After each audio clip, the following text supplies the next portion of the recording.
Phew. Could this be his office? Pretty standard setup. According to Dane, is this where you keep your secret?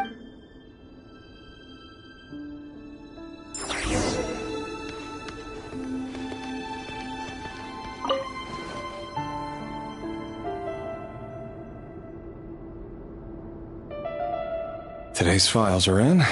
Time to wade through. Mail neutralized. This one should be archived. Female 20 neutralized. Another one for Sounds like she was that other.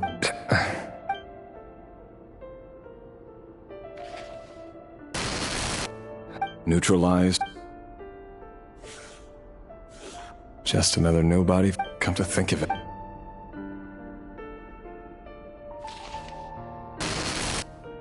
Neutralized. Filed. I have no recollection. Neutralized and filed.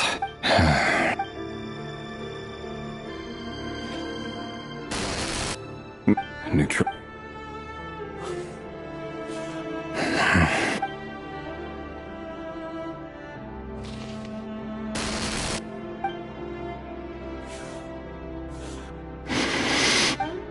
It's funny, isn't it?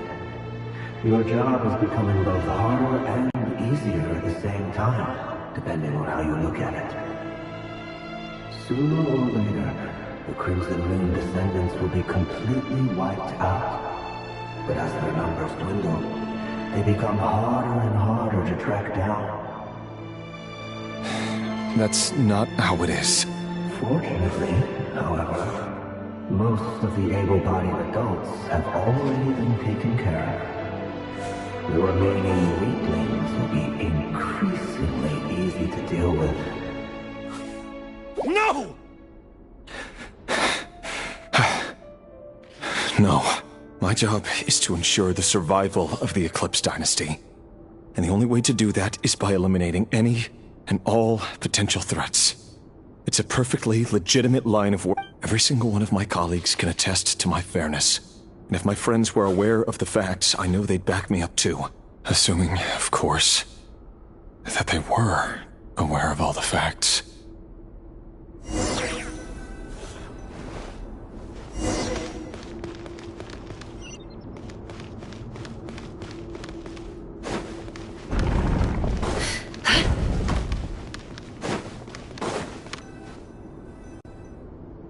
Mr. Vedifalnir?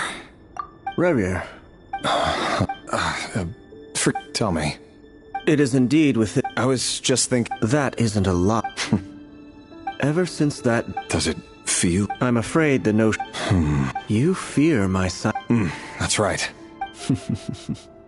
The burden of So who exactly do you deem... Or rather... You're close... You say that as though... You are so...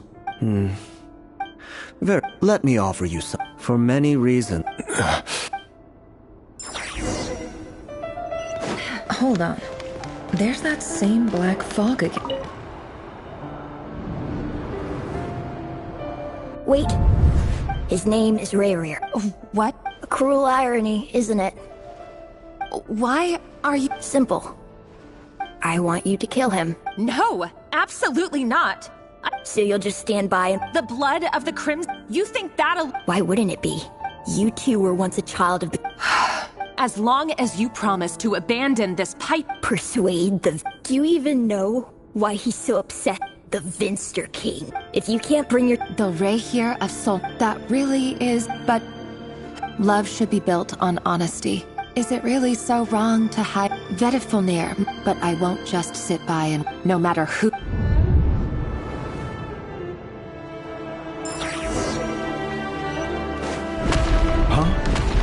Was that Rayrir who just walked past the window? Does it give you the chills that he still takes the same road to work every day? As if nothing ever happened. Those people at the deli. Enough already. They're clearly pretty taken by their own disguises, so just smile and play along. pull the rug from under beasts like that, and you'll risk having your throat torn out. But surely you can see he's not the man he pretends. We're not going to Thalindis. Sorry, Freetha. I heard you, though. He's just following the king's orders. He's a secret agent, and it's his job. By the time you first met... No. Reverie has no idea I have anything to do with the... Truth be told, apart from my teach... But as Orlog said... I'll work something out. Don't forget that for now, don't... If even you... I won't speak in his defense. Here, hold on to this. If an opportunity... I've got a job.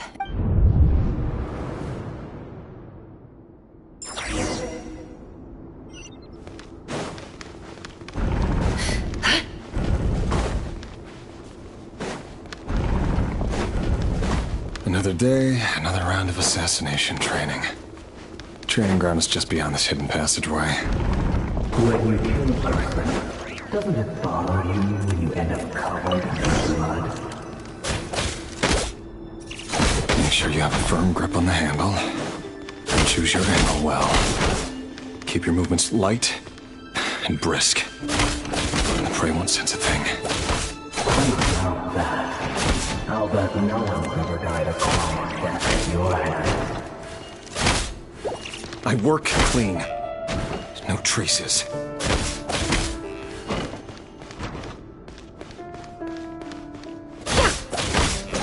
That doesn't make it open and unavoidable. The king just happens to meet you right now. What if he doesn't? That won't happen.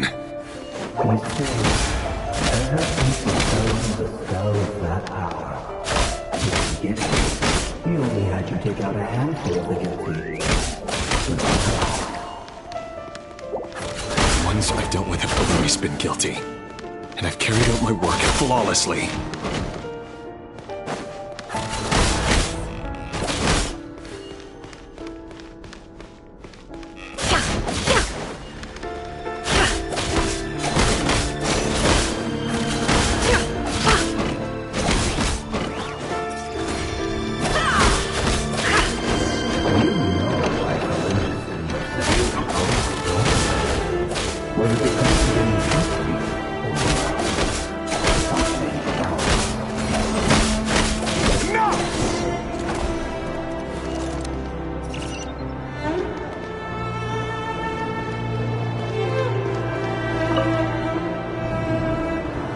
Thalindis, do you still remember Orlog? Orlog. The boy who was pretending to sell flowers. You spoke for quite a while, didn't you? Yes, we did. What about him? He was arrested 2 days ago. Chances are he's already dead. He... I just don't get it! After everything he's done, why do you still stand by him? Or does it mean nothing to you that people keep dying? No, that's not... Just hear me out.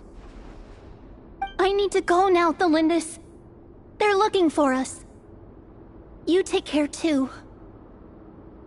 If you ever need a place to hide, come find us.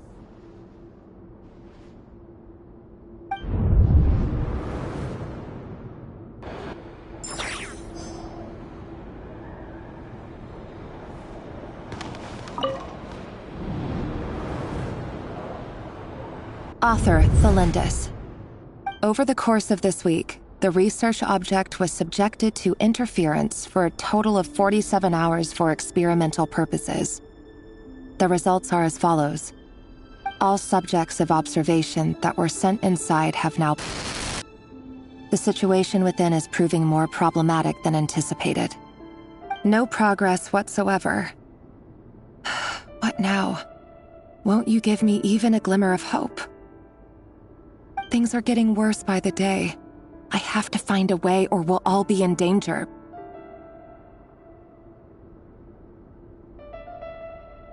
But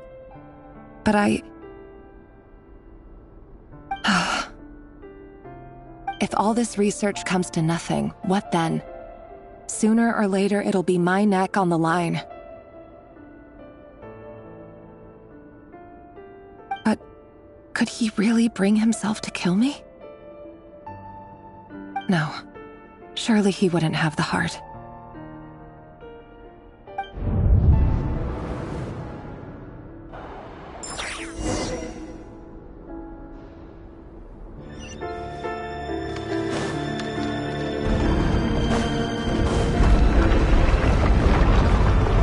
Why won't you just let us go? We don't even know each other. All we want is to live ordinary, peaceful lives. You want to live?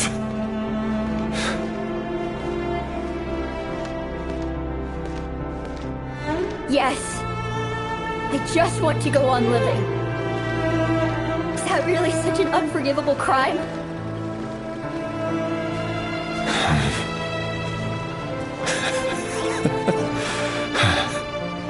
You want to go on living. I want to keep living too. To keep living forever. That's why I have no choice but to continue on the path I'm on. If only some savior would suddenly swoop down and change the way the world is. Too bad that's not going to happen. Imagine that. If there really were such a person, you and I wouldn't be standing here like this, would we?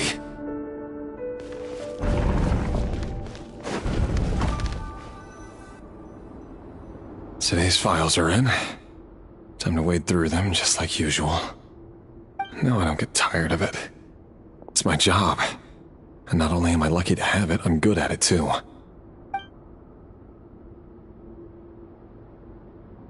Huh. Wait. That's... Thelindis?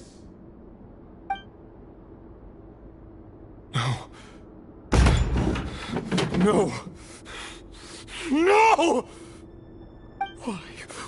Why? But you bear no mark of the Crimson Moon. How could you possibly have anything to do with them? It cannot be! A diluted bloodline.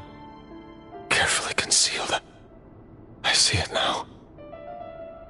You've been living in the shadows just like me. What a fool I've been. Numbing myself with talk of justice. Even imagining my friends would back me up. But in the end,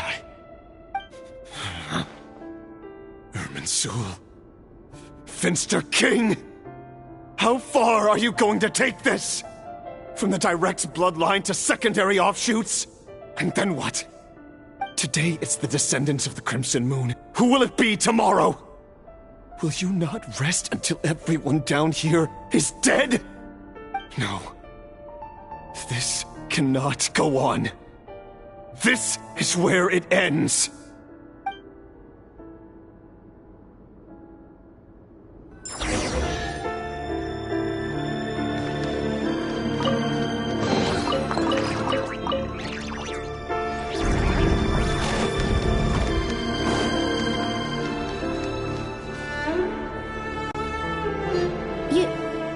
You're really letting me go? I am. As long as you can guarantee that no one will find you. Don't worry, I'll be extra careful. No one will know I was here. But what about you? Me? If you let me go, you won't be able to complete your mission, will you? Good point. In that case, maybe you should stay. No, please! I just want to see the outside world again. To... Go on living?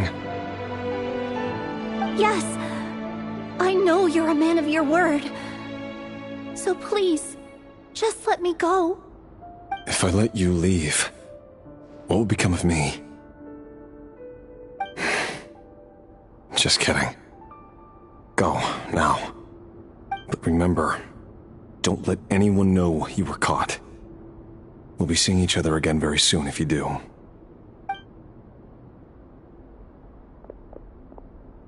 Even shadows in the dark must live by a code.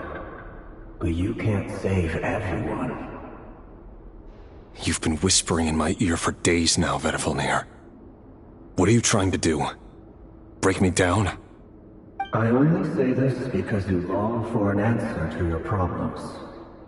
Let her go, Rerir, or you risk losing everything. I will not abandon Thelindis. Then you'll need a little more vigilance and a lot more power. The world is changing, Rerir. Keep your eyes peeled for your moment of opportunity. That voice used to be so unclear. But now I know exactly whose it is. It's Vedifilnir. He won't tell me how to actually resolve any of this, but he keeps trying to manipulate me like a puppet. What's his game here? Tell me then. What will this moment of opportunity look like? And no answer. He's like a ghost. Always disturbing me when I'm on edge, but never answering when I need him most. So, the Eclipse Dynasty was purging, well, massacring the descendants of the Crimson Moon. And it seems like it was all connected to the Vinster King's research. The King's obsession with abyssal power left the future of Conria hanging in the balance. No wonder every aspect of Rerir's life was so unstable. And it looks like this Thelindis, Rerir's would-be fiancée, herself belonged to a sub-branch of the Crimson Moon Dynasty's descendants. It almost defies belief that a couple like them could hide the truth from each other for so long. If the Vinster King hadn't intervened in such a drastic way, they might have gone on deceiving each other for the rest of their lives. And why does Vedifilnir, Daneslif's older brother, keep talking in Rerir's head? This guy kept more secrets than I ever imagined. The human mind is like a vast desert of shifting sands. When you follow the flow of someone's memories, you only ever see the parts they're willing to let surface. Time for something a bit more creative. We've been inside Rerir's mind this whole time, building up a picture of his psyche. There's already enough clues on the board to start reading between the lines and mapping out the rest. Now, we can finally begin to put the pieces together. Sure, it'll only be a reconstruction, part simulation, part reasoning, but it's usually pretty accurate. Once we've built up a cognitive profile, we just need to cross-check the logic behind his actions. And then we'll be able to take a sneak peek at whatever it is that Rerir has really been hiding.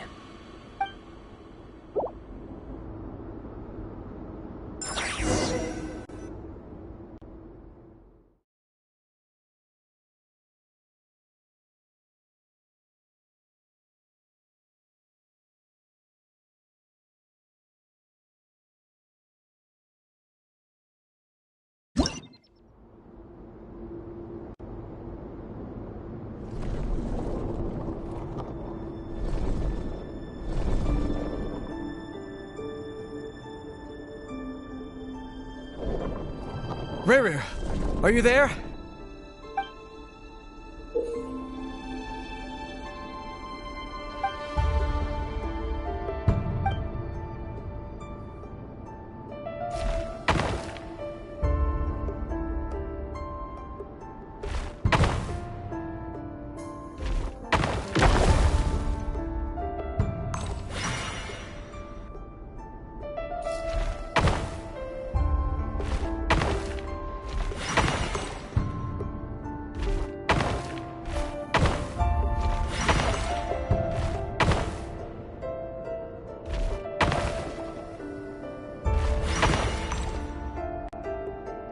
Hey, Rerir!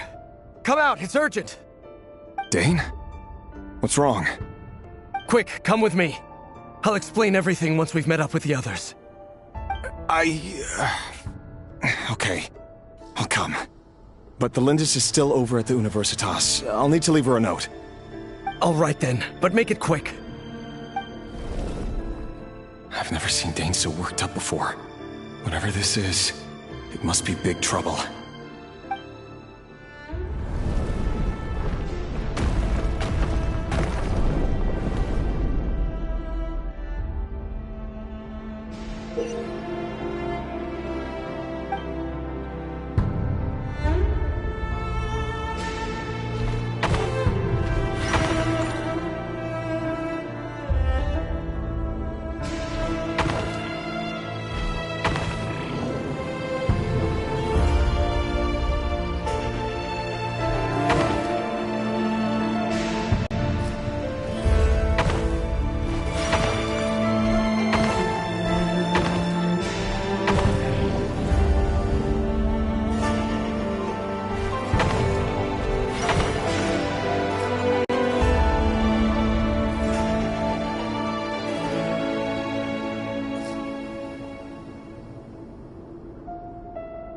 Well, this is a nice change, meeting you all at this hour.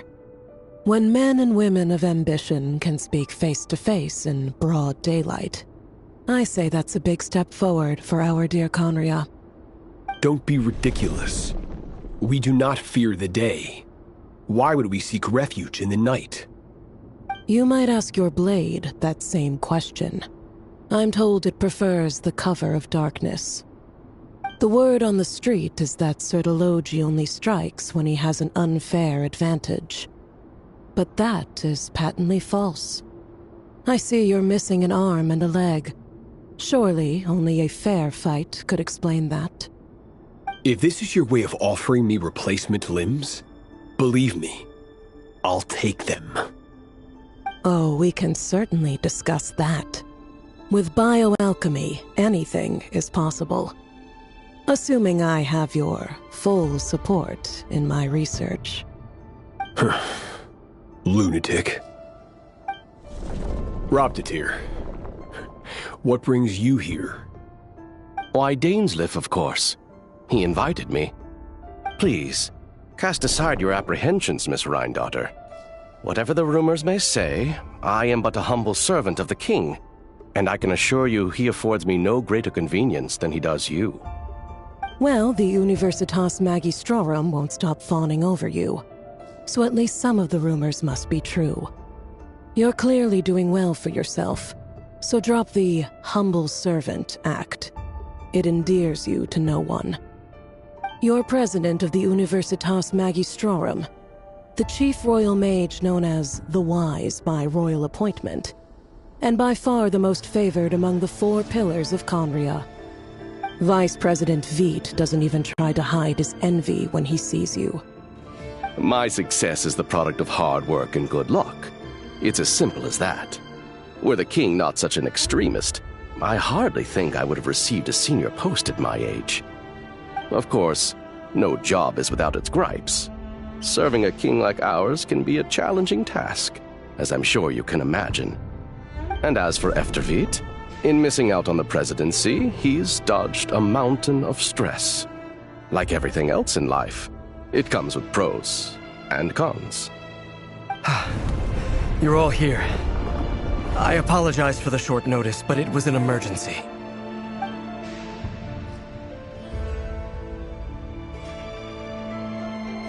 You must be Rarir. Mr. Sertologi. Yes, I handled your case file during your sentencing. Nothing personal, of course. I'm pleasantly surprised that you remember me. You're clearly a person of substance if you've been invited here. But Dainsleif, you'd better have a very good reason for convening this little gathering. It's my brother, Vedifenir. After he spoke at the court this morning, the king was so infuriated by his words that he had him blinded in both eyes and thrown in prison. Vedifenir in prison? Strange. I thought the king trusted him and Horoptatir more than anyone else in the world. Does this mean the king's circle of trust just got even smaller? It has nothing to do with trust. It's about what the king wants, which is as clear as day to anyone paying attention. I simply appease him, because it's in the best interests of the Universitas Magistrorum. And also because you're slimy. Vedifulnir, perhaps less so. But still, a visionless visionary? It rather inclines me to think that qualifications are not what get you ahead in Conria. Do you honestly think this is an important discussion to be having right now? Dane, what are you planning to do? Rescue Vedifulnir, I assume. Correct. It will mean storming the palace by force. Tonight. I need all of you on my side. That's far too dangerous. And don't forget, Dainsleif, you're captain of the Royal Guard. You swore an oath to the throne. You've been planning this for a while, haven't you? I have no desire to commit treason. But whatever critique the king may have of Vedifulnir, disfiguring your most loyal subject for putting the best interests of his court and nation first, this is not the conduct of a wise ruler. My blade will force the king to see the error of his ways. So, Vedifulnir's prophecy enraged the king. I'm sure it wasn't what he wanted to hear, but if he won't take counsel even from the visionary, that is deeply troubling news. The extent of His Majesty's madness is now all too clear. The question is, how does a man like me get out of this situation unscathed? You have noble ambitions, Dane, but I'm afraid they don't do much for a guy like me. I'm not interested in saving the world. All I want is a letter of pardon. A letter of pardon? For whom? Thelindis? The chances of the Venster King issuing a pardon for anyone connected to the Crimson Moon seem vanishingly slim.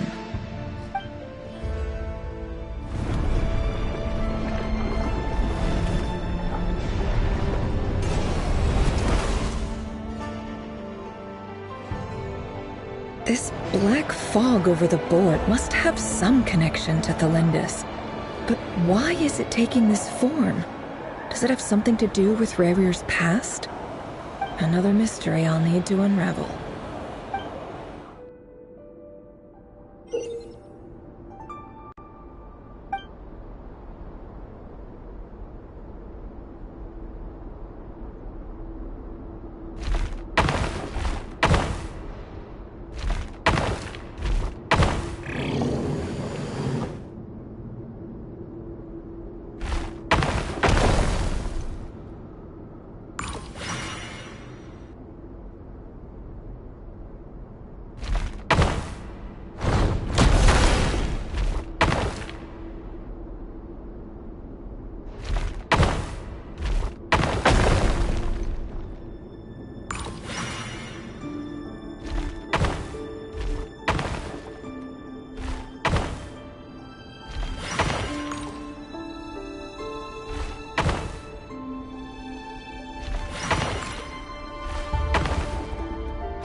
Author Thelindis.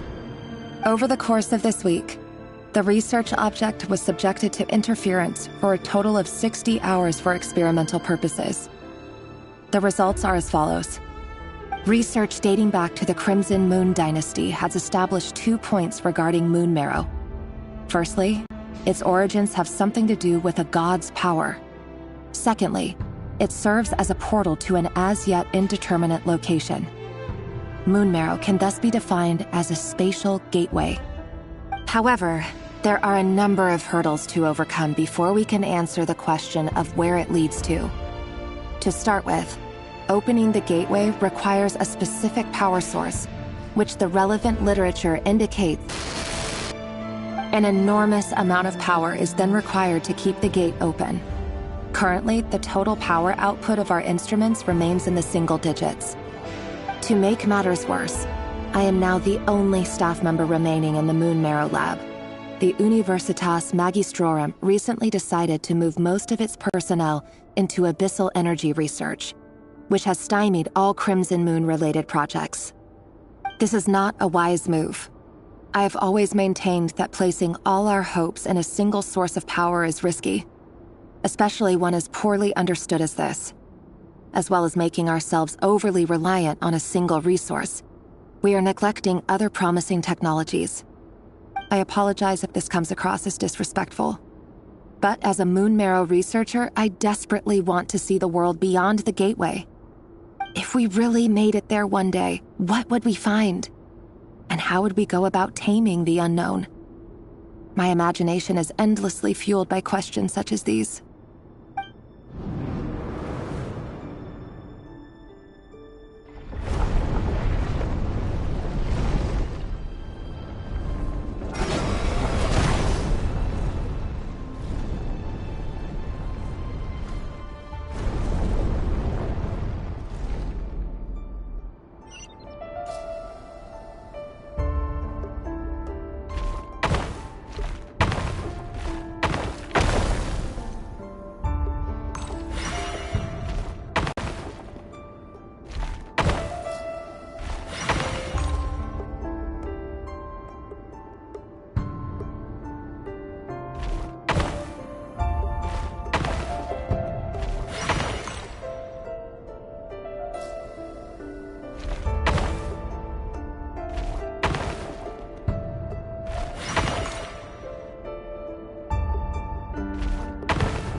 This is for you. I heard you're gonna leave the city with your parents. The Lindis, did you hear about what happened? I've heard nothing. Rerir got back very late last Friday, and he was acting a little unusual, but he slept pretty well, so I'm guessing whatever he did was a good deed.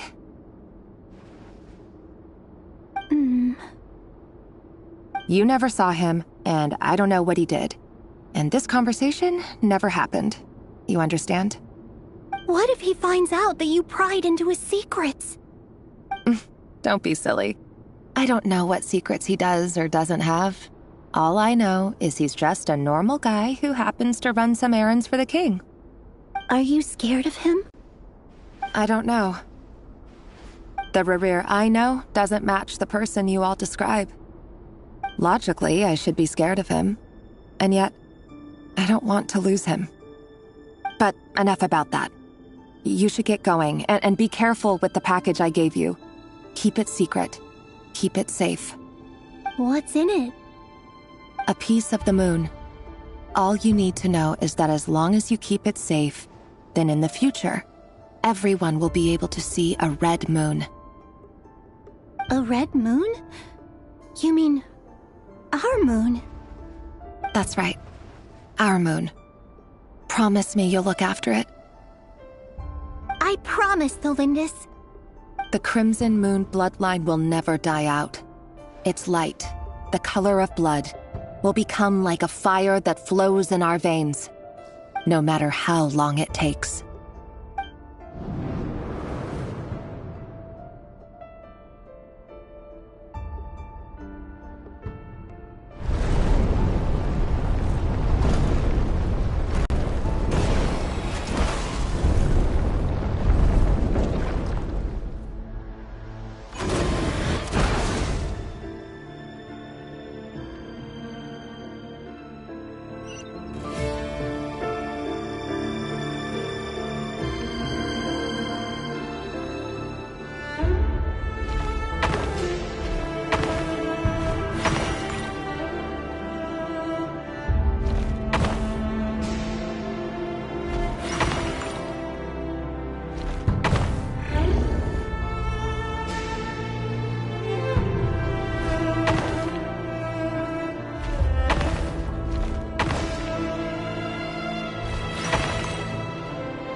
Hurry, everyone, and stick to the plan.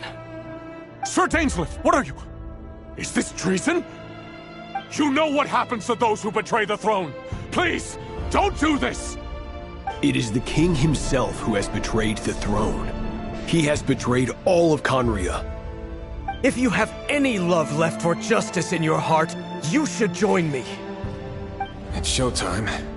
Dane and his group will handle the troops in the palace. Then Hraptatyr and Rheindater will disarm the security measures.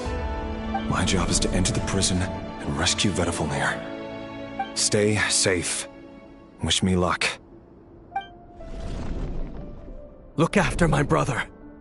Draw your blade. It is time for justice to prevail.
smell is abominable.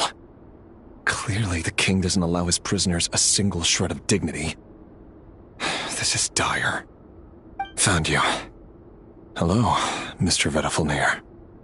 Ah, it's you. Surprised? Oh, wait. I guess surprise isn't an emotion that prophets feel very often. I certainly felt some surprise in the moment when I was blinded.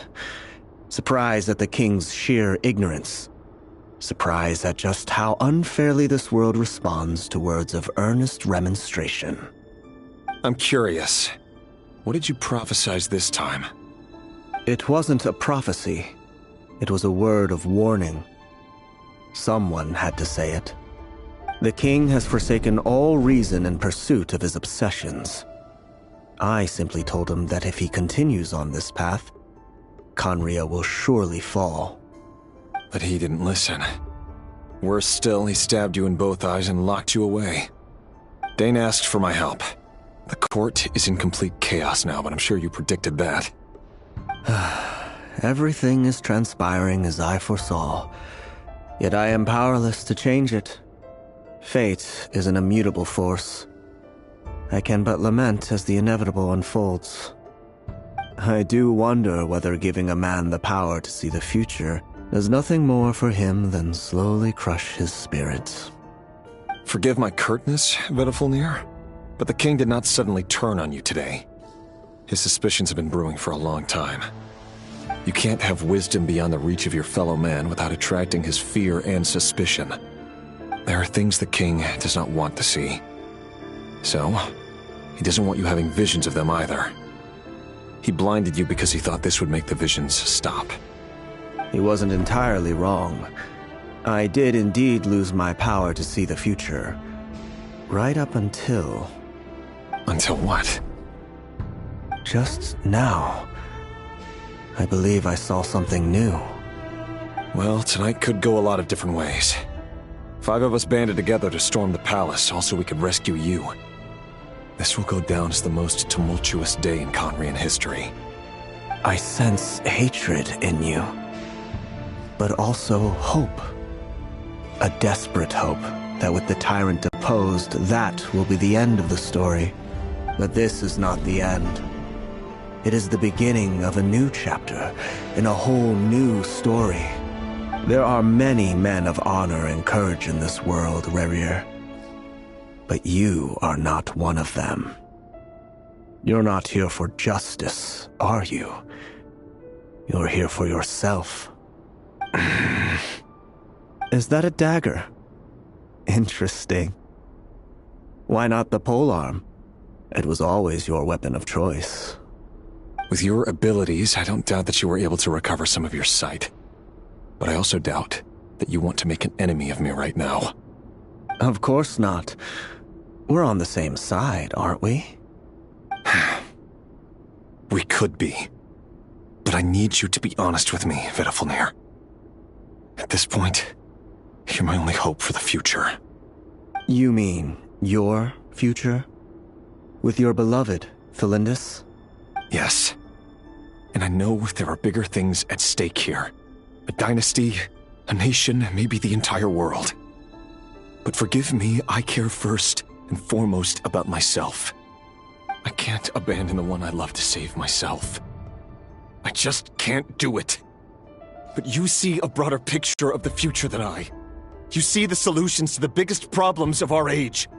So tell me, what is my solution? What's the answer? In matters of fate, answers are either right or wrong. What will be and what will not. Maybe you are willing to pay a certain price in the pursuit of happiness, but unfortunately, fate does not negotiate. That is the cruelest thing about fate.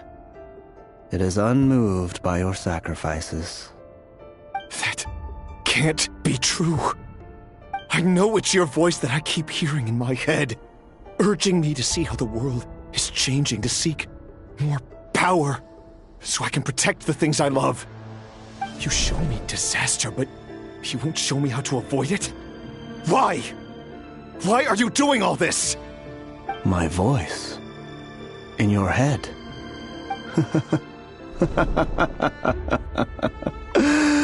So, you hear it too? The voice that steals your mind, gains your trust, and drives you crazy. It turns out that we are not so different, you and I. Vedifilnir just broke into the strangest smile I've ever seen in my life, as if he'd discovered some monumental secret. But then he suddenly switched to looking extremely weary. Very well then. My advice to you is as follows. You must persevere. Whatever trials and tribulations you may face, be steadfast in the belief that they are your path to the future. For as long as you live, your story with Thelindis shall not come to an end. That is the only chance you have of fighting back against fate. It is up to you whether you believe my words. Regardless, that is all I will say on the matter. I have no right to intervene any further. I will hold you to your word. Thank you for setting me free. In return, I will tell you one more thing that you cannot afford to ignore. Just then, a strange wave of energy rippled through the city. We had no idea what it could mean. If I were you, I would head to the Universitas Magistrorum. The Universitas? Oh no! I'm sure we'll be seeing each other again very soon, Rerir. Whatever Vedifilnir said, I didn't catch it. I didn't even help him out of the prison. There was no time to lose.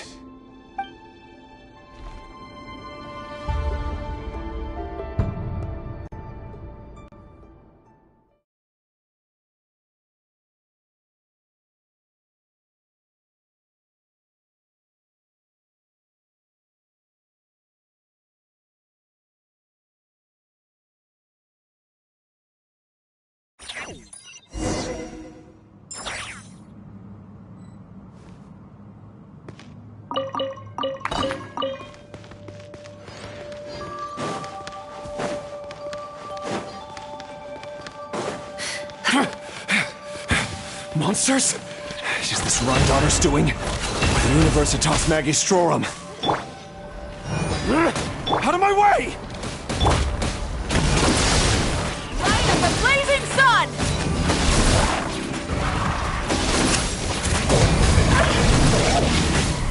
Incinerate!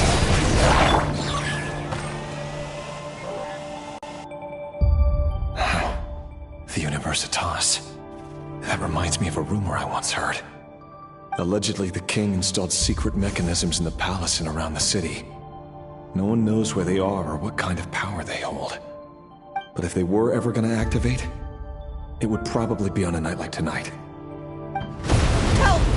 Help! Hold on! Don't let them anywhere near you!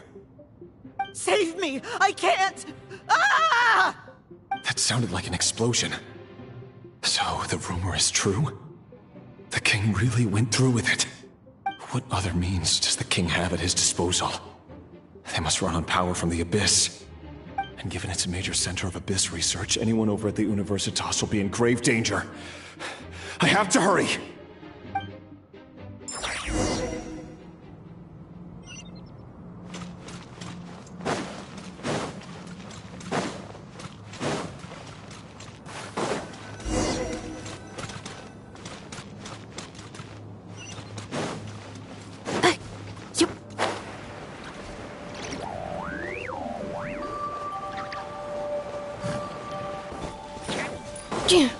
Installation chamber. Flash attack! Annihilation mode. No more lies. The mystery unravels. Take me up! Bullseye! Open fire! Fire in the hole! Defensive mode engaged. No claw! Burn it down! Wrath from the sky! Ultimatum protocol. It all adds up. Seek within.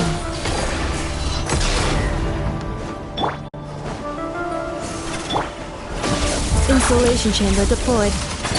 Yeah. Chew on this!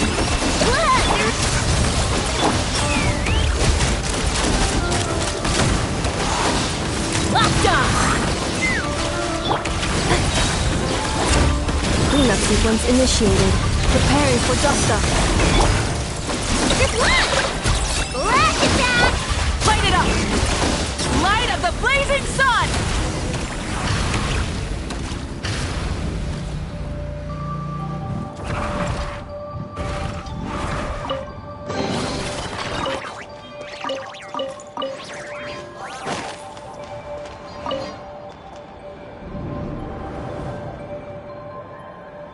Monsters! At the Universitas Magistrorum? Why now? Oh no! They're coming! It's no use. The table won't hold out much longer. The weapons. Where are the weapons? Of course. All the lab equipment was upgraded after the inspection last week, but the new weapons haven't been allocated yet. I'm done for. Is anyone there? I need help! Ah! Stay back! Please stay back! Please!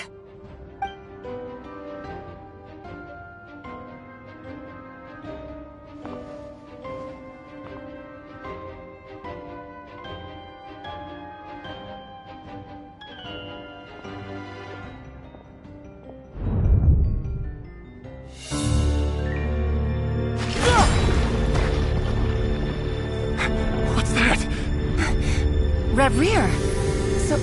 So the rumors about your work are true. What? No! Listen, something happened at the palace tonight. We have to leave! You don't need to lie to me anymore. What do you mean? I know why you're worried, and I will respect the decision you've made. But it's okay, because I found a solution. I know how to end all this. You can have it back. The normal life you so desire. But until then, I'm afraid our wedding will have to wait. This? No, don't do it! Cylinders! Cylinders!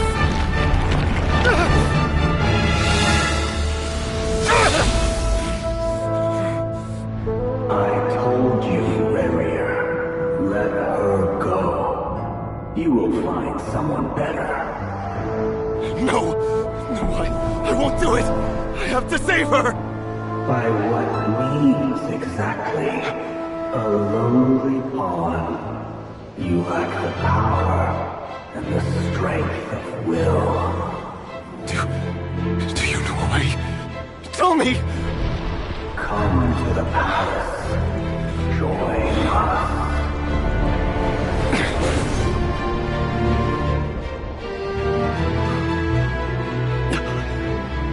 Rarier, thank goodness we...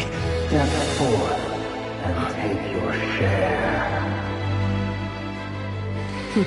You made it. Not you too.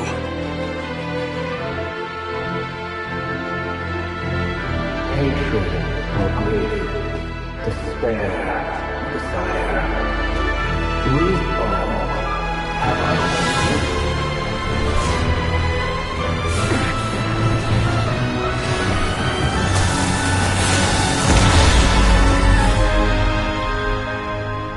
Rarier.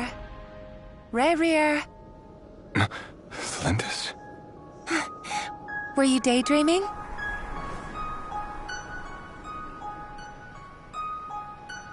You still remember, Rarier? That question you asked me a couple of weeks ago? Oh. You mean the proposal? Yeah. I'm wondering, where do you think would be a good place to discuss it? Maybe in the garden? Or were you thinking a fancy restaurant? It's your choice.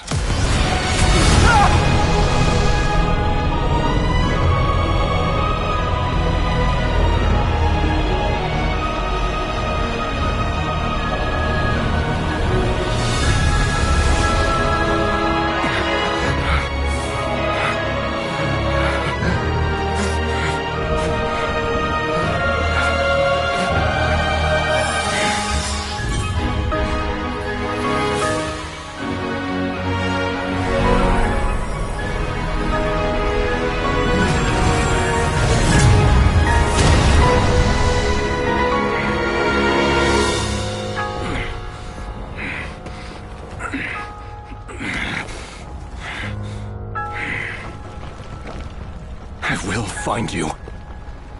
And then, you can give me your answer.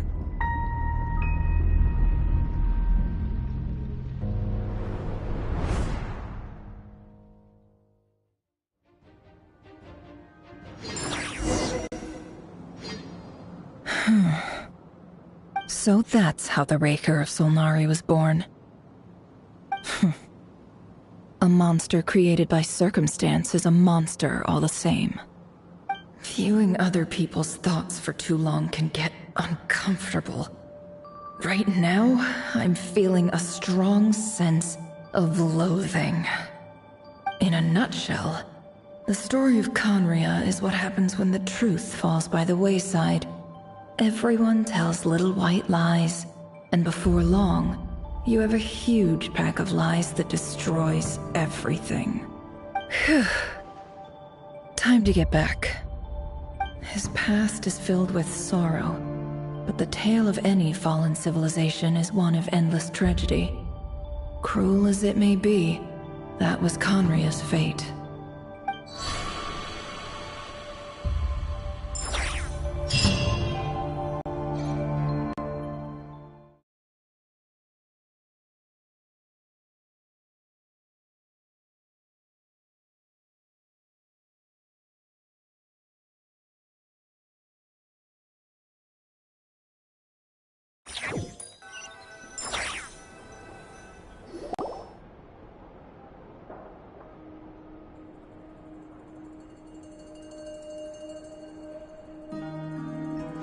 Everyone, I'm back.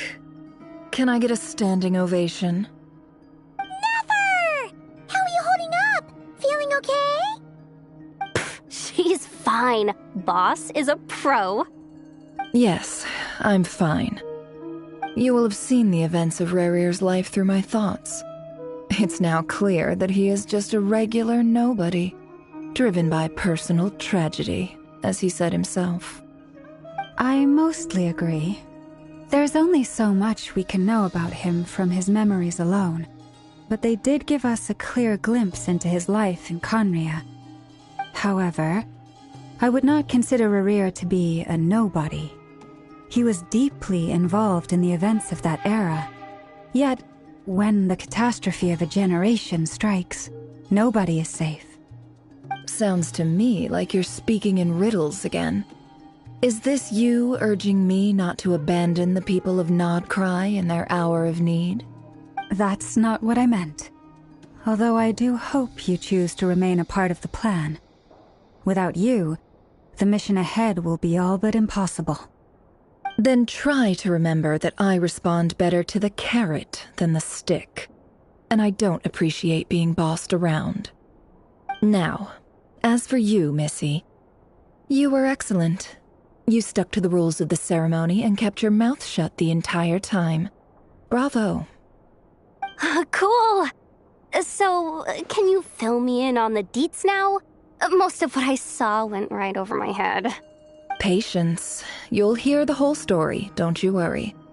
But let's meet up with the others first. It will save me narrating it twice. Yehoda? Yes, boss. Let me get that door for ya. That's more like it. For a moment there, I was worried you'd forgotten about the first clause of your employment contract. Forgive my curiosity, but what does the first clause say? It says I gotta do the annoying stuff that boss is too lazy to do for herself. Like opening the door, pouring the tea, yada yada. Is that right? If something is in the contract, it's because she willingly agreed to it. Rest assured that the Curatorium abides by the very strictest of labor policies. You don't seriously think I'm cruel enough to treat her like my slave. In any case, I've hardly shied away from my share of the work today. Hope I don't catch Flintz and Varka lounging about in their chairs, enjoying a leisurely cup of tea. There's nothing I dislike more than other people enjoying themselves while I'm hard at work.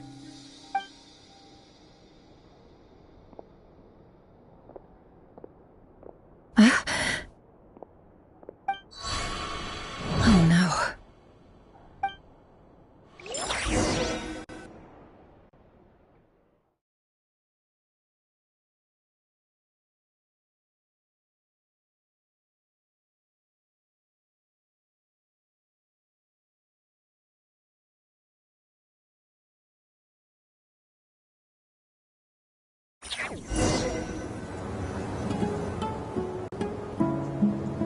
Sorry to disturb you, but we seem to have run into some trouble. Evidently so. Don't worry, I'm not about to leave you to fend for yourselves. I'm not that kind of boss. And it would go against the Curatorium's labor policy. I'm sorry. What did you hear me say? I wasn't talking about labor policy. Wait. How long have I been standing here? Not long. You just appeared by the door a moment ago.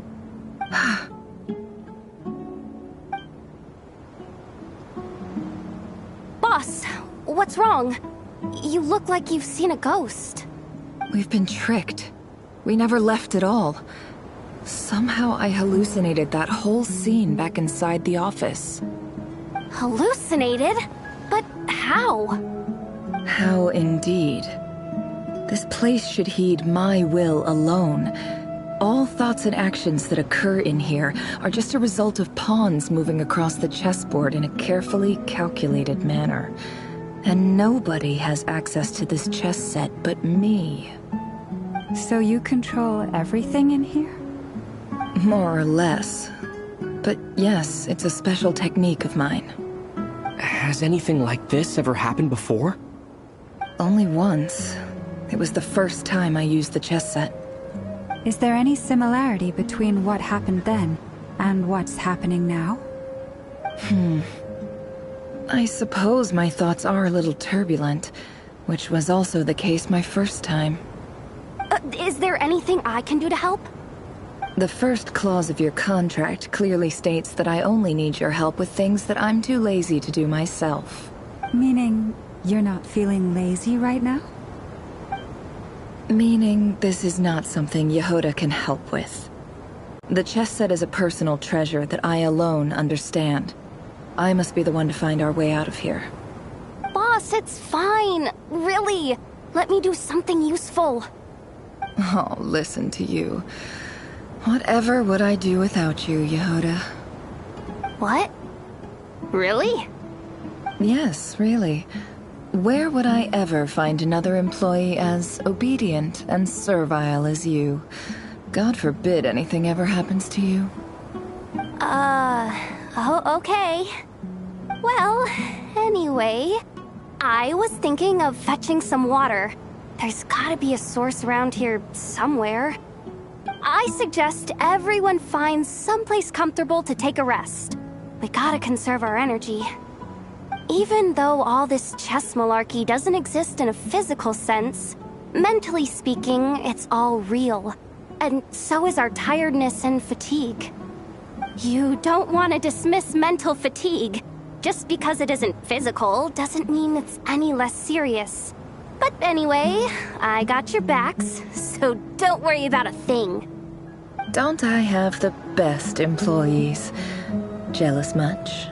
If we can find a suitable time, I'd love to borrow Yehoda for a day to help out at the Frost Moon Scions. Would you be amenable to that, Boss Nefer?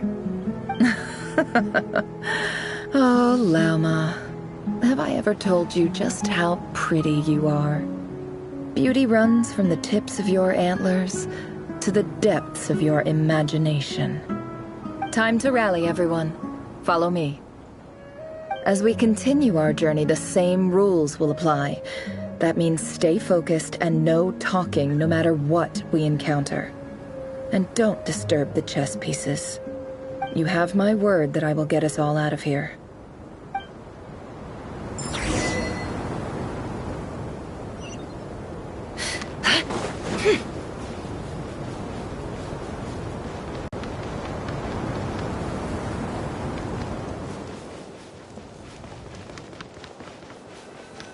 This place looks familiar.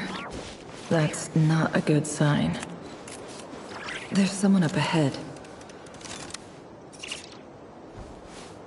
I wasn't expecting visitors at this hour. Wait, is that? Oh, it's him. There you are! Sinue's been looking for you all day. I think he has some news for you. Oh yeah? What were you doing just now, Uncle Retinue? Hiding away some more loose change? I know I saw some Mora. What do you mean loose change? Oh, come on, I'm too old for this. Just pretend you saw nothing.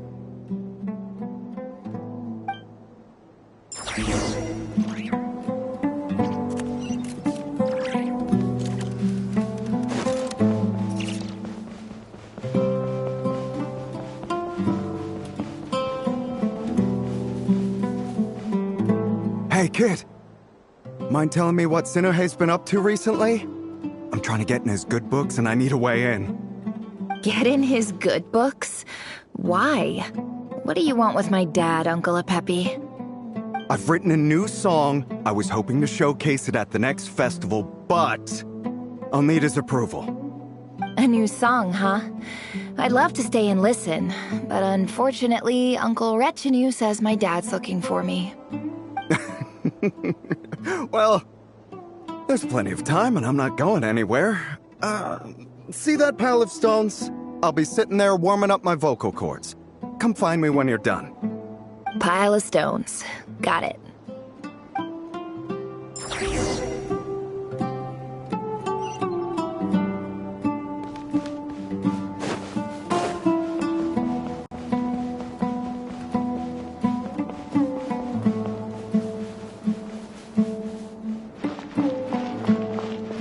Hi, Dad.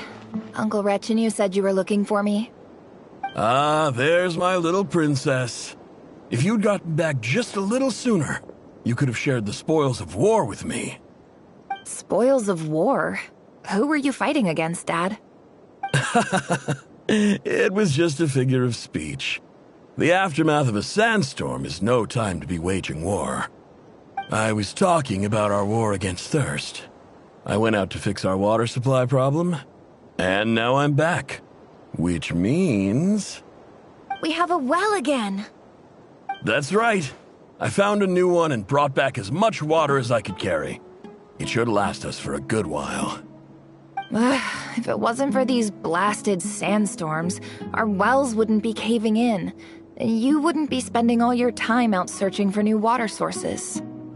As the chief of our tribe, I'm supposed to be leading us out of hardship and poverty, onto better things. You know how prosperous our ancestors were. I've told you all the stories. And look at us now, squeezed into these hovels. No one would choose this, if it wasn't for the endless wars over the years. But things are looking up. I started working with some folks from the academia a few months back. They gave me some contacts in return for my assistance in the desert. So you're the academia's helper now? Special ambassador, they call it. Think of it as a partnership. It's nothing bad, okay? We've been isolated here in the desert for too long. Seeking opportunities elsewhere is the best thing for us, and the fastest way to progress. So, do you get anything good out of being a special ambassador? Of course. My luck's improving all the time. One day, I swear I'm gonna lead us out of this place. We'll find somewhere new. Somewhere better.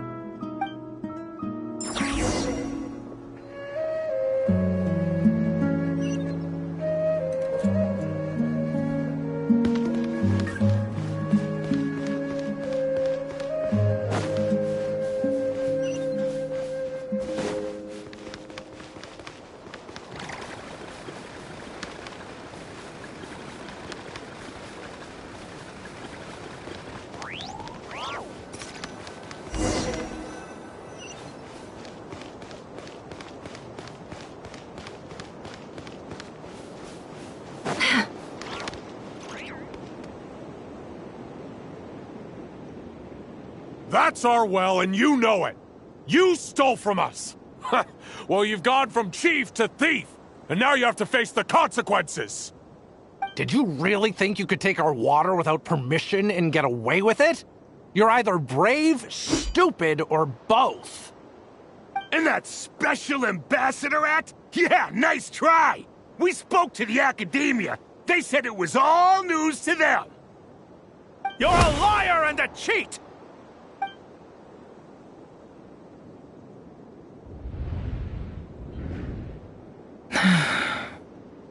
I heard Yehuda gasp, but I don't blame her.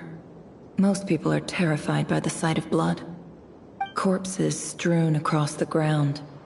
The wounds are clearly from scimitars and daggers. The desert dwellers' weapons of choice. There's a handwritten note on the ground. Let's see what it says. Halil, this is Sinuhe, chief of the Shimti tribe. Surely you remember me. I was the one who helped you and your colleagues avoid the quicksand in the desert. This is my second time writing to you. I assume my last letter must have gotten lost in the mail, as I didn't receive a reply. I hope this one makes it to you safely. I'm writing to you because I need some help. That sandstorm the other day completely blocked up our well, forcing me to look for another water source in Iab and Unut territory. It was a matter of survival. Praise the gods. The well of the Iab tribe was intact. It was my last resort. I drew what water I could and left, but not without being spotted. I fear they will retaliate. You told me to write to you if I ever needed help. You said you'd be my ally in the Academia. I urgently need you to formally recognize my title of Special Ambassador and send some of your people to assist me for a few days. It's the only way I can convince them that this was the Academia's decision and prevent them from retaliating. This is an emergency. Please send help as soon as possible. Looks like this letter never got sent. The writer died a grisly death, and the letter was trampled into the ground. It's badly defaced. Some parts are barely legible. What a ridiculous lie the surviving Shimti tell. Their whole village was butchered over a sip of water.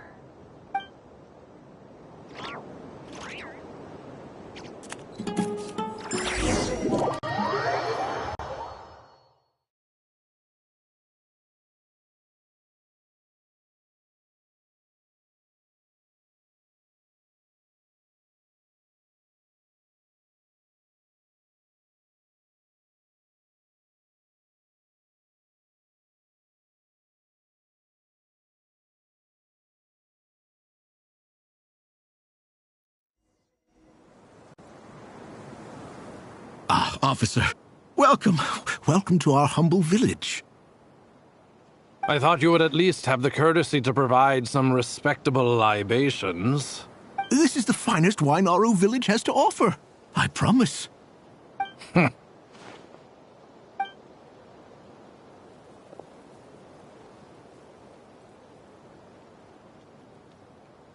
The Academia has agreed to reserve a single space for a candidate from your village. But I remain skeptical of this entire endeavor. I highly doubt anyone in this desert possesses serious academic potential. Please, have faith. If not in us, then in our god. The child we found shows great promise. I beg you, take her away from this place. Give her a chance. Don't let her talent go to waste. I don't recognize her. New arrival? She showed up here a few days ago and we took her in. She's a really bright kid. Please help. I'm begging you. So, where are you from? Nowhere special. Just a sand dune. What about the rest of your family? How many of you are there? Just the one. It's only you?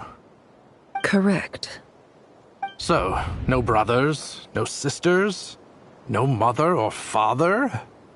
Any who have slept on a bed of sand, I call my brothers and my sisters. Apart from that, I have no family. All right. Get over here. Sign your name on the form.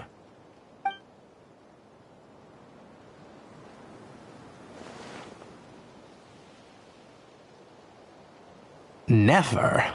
You're rather fair-skinned for a desert dweller.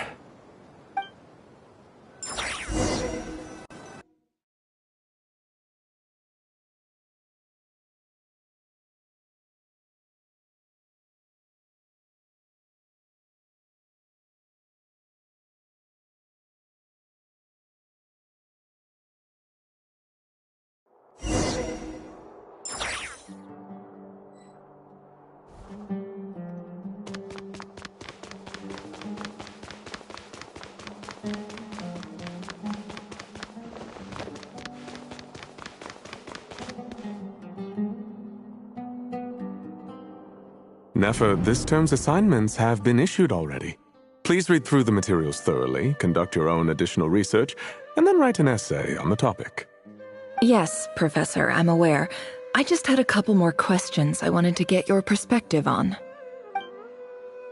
Oh? Please ask away. Well, I saw the other students' problem sheets, and I couldn't help but notice that my assignment is much easier than theirs. Do you really think I'm a weak student? A weak student? Goodness, no. Quite the opposite. You have a sharp mind. Almost too sharp. I think what you're saying is, a weak student wouldn't have noticed the discrepancy. And if they did, they certainly wouldn't complain about the lighter workload. You see, sharp as they come. You see things the way they are. And I'm sure you know why they're like that. Because of where I come from. Because I'm different. I'm sorry, Nefer. I don't like it any more than you do. It's just... Anyway, you said you had a couple of questions? What's the other one? I wanted to check. If someone sent me a letter to the academia, where do I go to collect it? Ah, your family wrote to you. Well, as long as they put your name on the envelope, someone should hand it right to you. Not exactly. It's not even a recent letter. I was just curious where the mail would end up if no one collects it. The House of Dana, I expect. I know there's a box for unclaimed mail somewhere in there, probably sitting on a shelf. Whatever you're looking for, that'd be the place to start. Okay, got it. Thank you, Professor. Oh, don't mention it. Honestly, I feel like I failed you. I'm supposed to be your teacher, but I haven't taught you anything. Hey, don't say that. You're a great teacher, and you do your best for all your students. But the rules are the rules. You're not allowed to teach students like me. It's not just the academia either. The whole world bends over backwards for the successful, and leaves the losers to suffer and die. Oh, my dear child. Don't tell me you've given up on life already. I haven't. I just think that if you want to make it in this world, you have to find a way to become successful.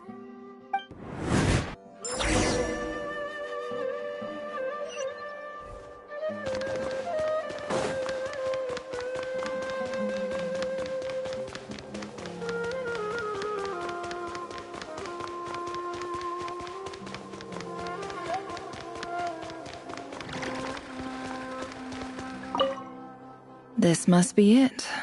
A big cardboard box full of unclaimed mail. And probably some letters that ended up here by mistake, too. Let's take a look.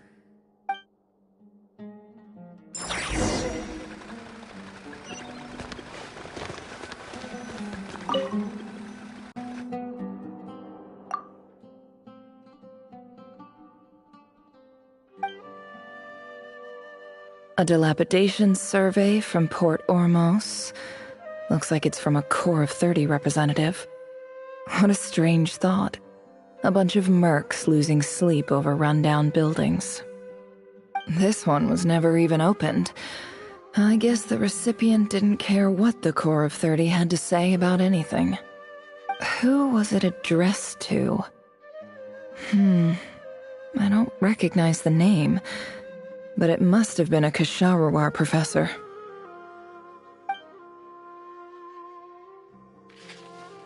This one is addressed to the Immorta Sage. The title is Changes Observed in Satyavada Life Symptoms. Why do all these letters read like full-blown dissertations?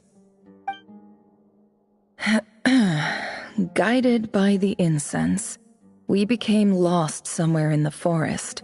All the barriers between levels of consciousness disappeared as our minds soared around in circles, looking for a branch to seek refuge on.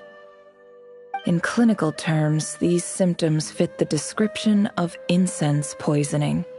The Immorta Darshan strictly prohibits the use of hallucinogenic substances, but I believe there are still people getting away with it. For example, my neighbor who always breaks out into song and dance after using incense. This seems like something the academia would want to know about. Why wasn't it collected? Wait, what's this written on the back? It's so small. The note says, "The sender authored this letter while under the influence of mushrooms. I would send it back, but no return address was provided. Stamped by the Grand Conservator of the House of Dana."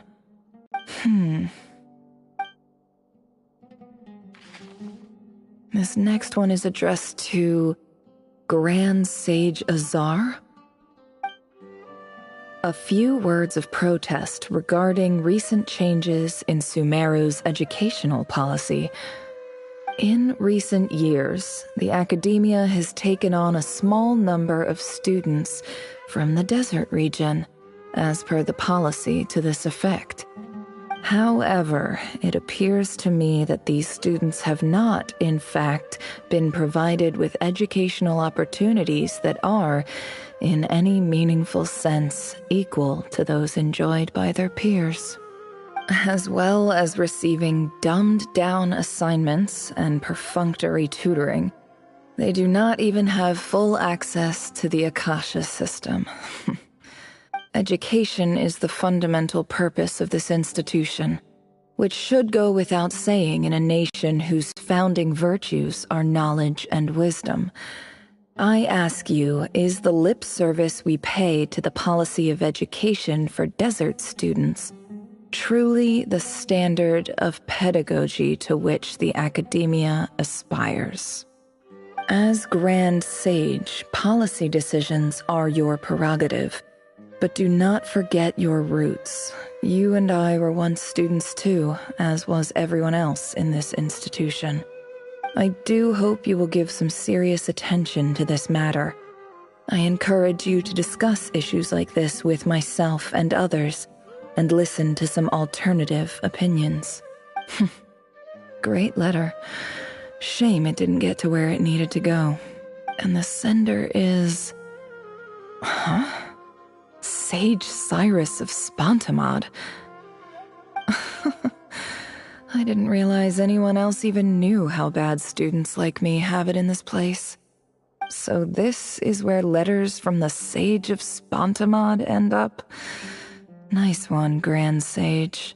Really enlightened leadership. Whatever. This isn't what I came here for. Moving on. I'm not exactly holding out hope that a letter sent from the desert would even make it here. But if it did, where else would it end up if not in this box? I can't believe how much discarded mail there is. Must have been years since someone last went through it all. And this is just one box. The whole House of Dana is boxes on shelves. I don't believe for 1 second that any human being has sat down and read through all the documents in this place. Who has that much free time on their hands? Wait, could this be it?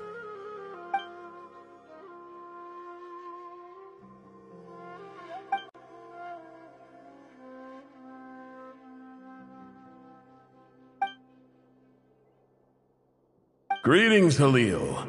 My name is Sinuhe, chief of the Shimti tribe. I was the one who came to you and your colleague's aid when you ran into trouble in the Great Red Sand. I don't know how well you remember it now, but I brought you to safety and gave you some water and other supplies. You seemed very pleased and told me your name. In my tribe, learning a person's true name is serious business, and I therefore see you all as friends. You were kind enough to leave your contact details so we could stay in touch. The Shimti tribe lives a harsh, nomadic existence in the desert. You were sympathetic towards my plight, promising to make me a special ambassador of the Academia and help us find a way to make a better living.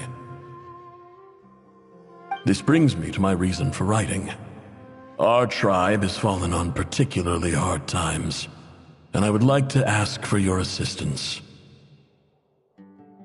There was a terrible sandstorm a few days ago, which blocked up the well in our land. To ensure my people's survival, I had no choice but to venture into Iyab and Unut territory in search of an alternate water source. The Iyab and Unut are descended from the Thamudians, while we trace our ancestry to Tulatula. We worship the Lord of Flowers and have had relatively good relations with our fellow tribes up until now. I found a well belonging to the Iyab tribe. They declined to help us, but I really had no other option, so I took some water to keep me and my tribe alive. My actions are certain to incur their wrath. When we met, you assured me that you would be my ally in the Academia.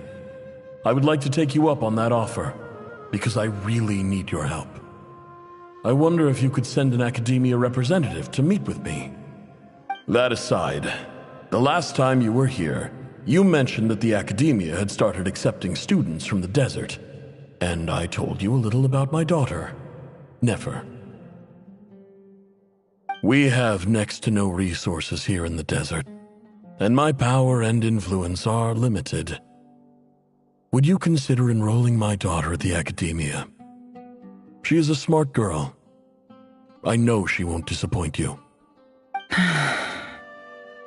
From the outset, the Academia never took you seriously. Those things they promised were just empty words. I doubt they even remember the name Sinuhe. And you were so emphatic that your luck had finally changed for the better. You swore you'd lead us to a better place one day. You spoke with such conviction, like you were the most powerful chief in the whole desert. You liar. You lied about everything. You promised the world and delivered on none of it. And who fell for it? Just me, by the looks of it. Despite your best efforts. Which makes you a pathetic liar. You weren't even any good at it. I think I'll take over from here. Let me show you how it's done.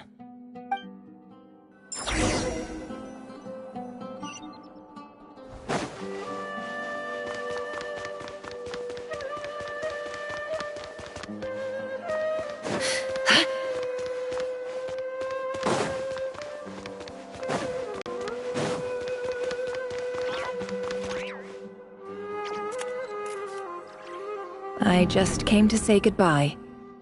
Thanks for everything you've done for me in my time here. Nefer? You packed your bags. Where are you going? I'm quitting. Something's come up in my hometown. Gonna head back and deal with it. Huh? But this was a hard-won opportunity for you. You know that better than I do. It was, but it doesn't matter. I have more important things to deal with, and they can't wait. Oh, and I didn't want to overfill my bags, so I left some incense on your desk.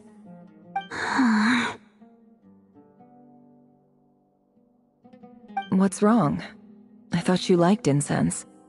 Although, I did read somewhere in the House of Dana that it has hallucinogenic effects. Don't use it all at once, all right? Isn't this the stuff you brought from your hometown? You're just letting me have it? But you said it's a rare and valuable commodity. Yeah, about that. I lied. It's not rare at all. There's this bunch of ruins near my hometown that are practically overgrown with this plant. It's not worth much. Keep it, it's fine. But never... All right, that's all from me. You take care.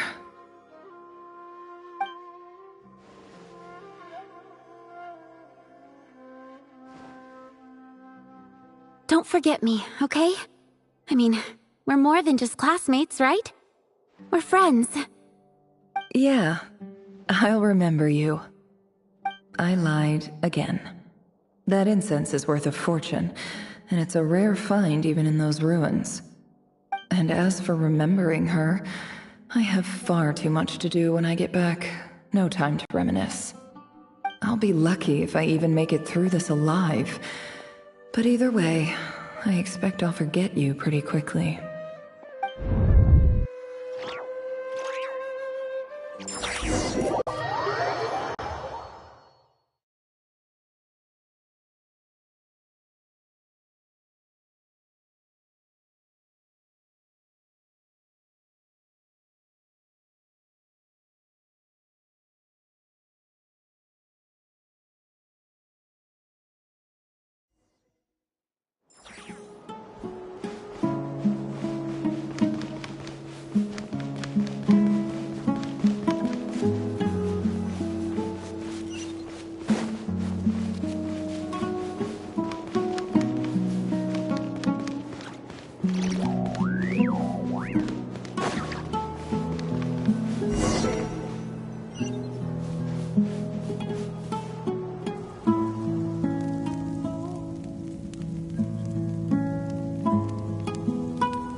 It's a pleasure to meet you, Mr. Arif. So, what does the Academia want? Since they've sent their special ambassador, I assume there's a big business deal to be made. If not, I'd be very disappointed. Please, sir, lower your blade. You're lucky I'm the one they sent. Not all special ambassadors share my admiration for the Iab people.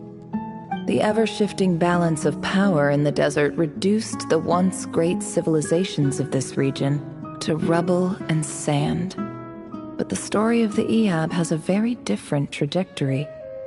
Others grew weak, but you grew strong, beginning in obscurity and moving to prosperity. You're the only ones who defied the trend.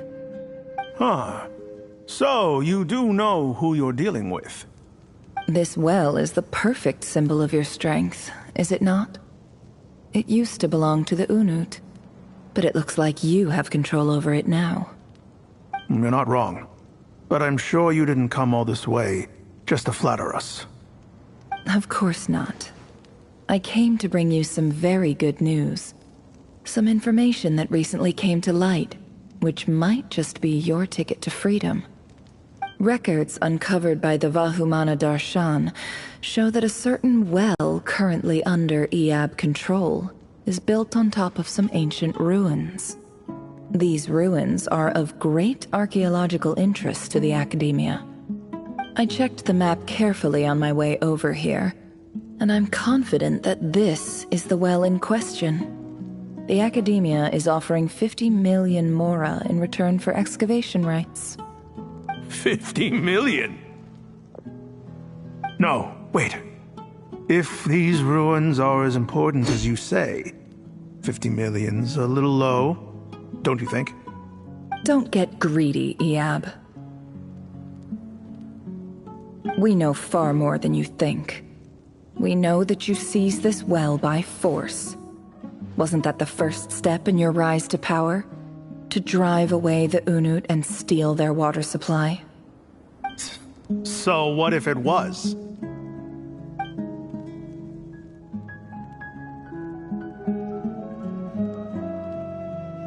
Don't worry. As unscrupulous as it was, it's something we're willing to overlook. The Academia is only interested in dealing with the de facto power holders in the region. I hope I am making myself clear. And I hope your words are the truth. If I find out the Academia is trying to play me, I'll hunt down every one of your people and make you watch as I cut their heads off one by one. I assure you, Chief, that would not be in your long-term interests. You don't want to make an enemy of the Academia. You see how I'm dressed, don't you? I appreciate that you've never been to the rainforest, but surely even you recognize an ambassador's attire when you see it. And what does a barbarian like you have to lose anyway? You really think the Sumeru Academia would bother to come all this way just to lie to you? We have more important things to worry about. All right, I take your point. The Academia is the highest authority in the land. I'm sure you're trustworthy people. In that case, we have a deal. We will sell you the excavation rights. I'd like to thank you, Ambassador. This is good news indeed. Excellent news. In fact, it calls for a celebration. Would you do us the honor of staying a while and enjoying some Eab hospitality? Gladly.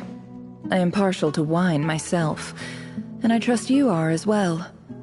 So let's indulge in a few drinks together, in celebration of this momentous occasion.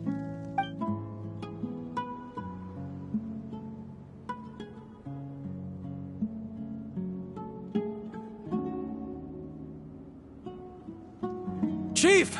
Chief, it's an emergency! It's the Unut. They've taken the well. What? Well, don't just stand there. Take it back. Yes, Chief. I have every confidence in the Eab's military superiority, and yet... What is it? The Unut's response was alarmingly fast. The day after we reach a deal, they seize the well. This can't be a coincidence. Perhaps there is a traitor in your midst. I don't think so. I am obliged to remind you, Chief, that the Academia will only deal with the de facto power holders. If you cannot regain control over the well, I'm afraid you won't see a single mora of that 50 million. No! Please, Ambassador, just give me some time. I swear the Unut will not get away with this. That well is ours, and so is the mora. Glad to hear it. I will wait here for an update. If there is a traitor, I will find them. In the meantime, make yourself at home. I'll report back as soon as I have an update. Much obliged. Wow. All it took was a few words and I've got him wrapped around my finger. What an amazing feeling. So, in summary, Ambassador, the Academia would rather negotiate with our tribe instead of the Eab, yes? The Eab are ruthless murderers who don't listen to reason. And now they have the gall to interfere in our research projects in the desert region. So let me ask you, Chief, if you were the Academia, what would you do? Kill them all, of course. Precisely. The Academia does not tolerate those who stand in our way. The Eab have held back our academic pursuits for too long, and our patience is wearing thin. At the same time, there is simply no way that the Academia can be seen to be intervening in desert affairs. I'm sure you understand where I'm coming from. We have our own rules out here. If the rainforest dwellers raised arms against a desert tribe, you'd start a bloody war. Right. We can't confront them ourselves, but we can support their enemies. The Unut have always had strained relations with the Iab, which makes you our natural allies. Natural allies. Weren't the Iab your allies once? You were quick to send them after us to protect your interests back when we stole that water. And now look at you. You're at each other's throats. Let me be clear. The Academia wishes to collaborate with the legally recognized rulers of the desert in this matter. We are asking for excavation rights to that well, and our offer is 50 million mora. Say no more. I believe we have an understanding. Good. Then I suggest you get to work. Get us access to that well, and the mora's yours. You see, Dad? Lying is easy when you know how. People will believe anything.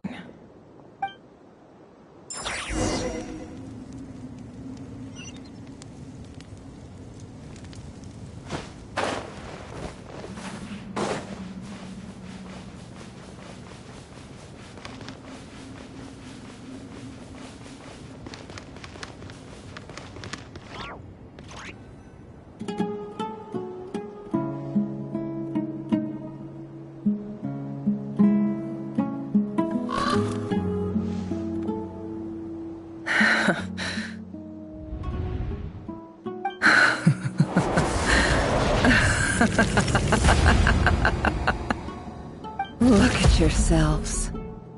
You may be vile, savage monsters, but your butchered bodies bleed like any others.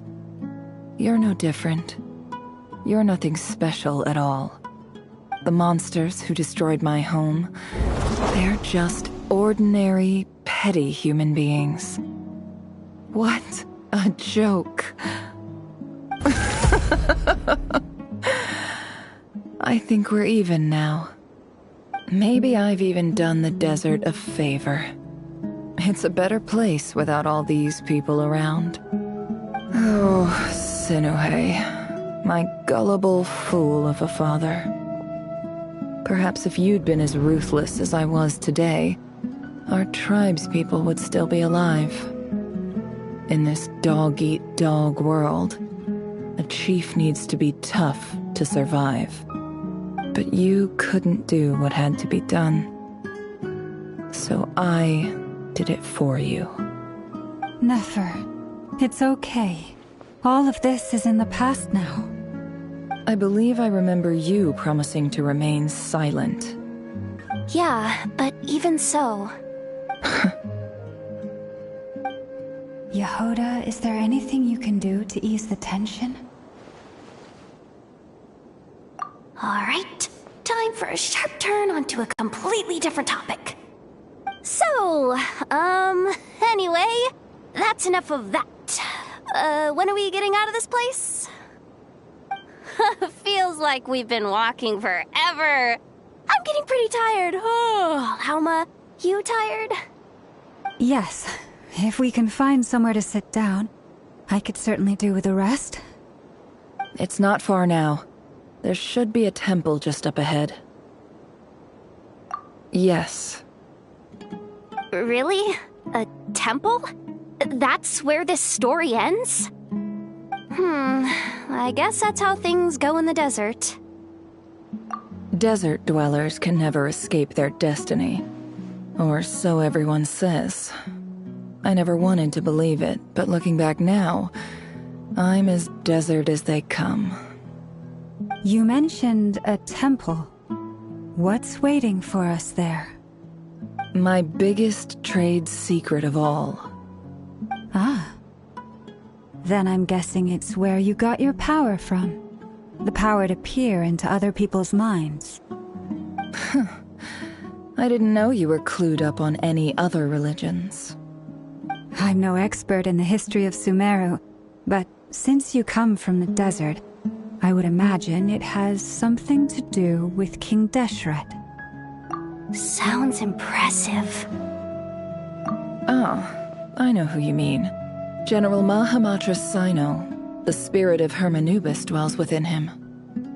That That's Boss Neff for ya. She knows everything. Cyno's hardly a figure of obscurity, but I know about Sethos too. What about him? Is he a big deal or something? Well, he's not a small deal, let's put it that way. Please, this is the bare-bone basics. Save the flattery. Thanks for your patience, everyone. I'm sure it's been a lot to take in. With any luck, that's our exit just up ahead.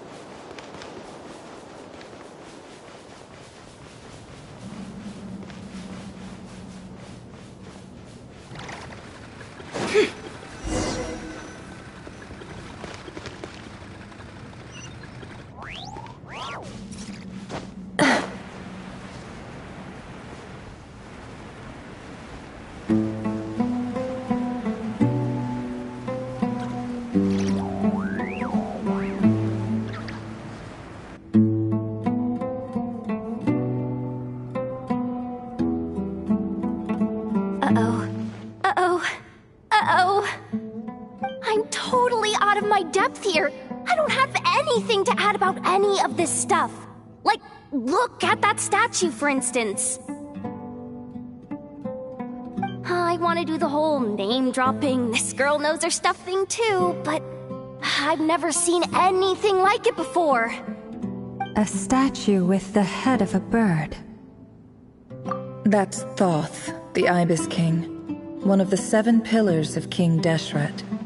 The legends say that he, the Crocodile King, and the Goat King were the 3 retainers of King Deshret. Let's take a look.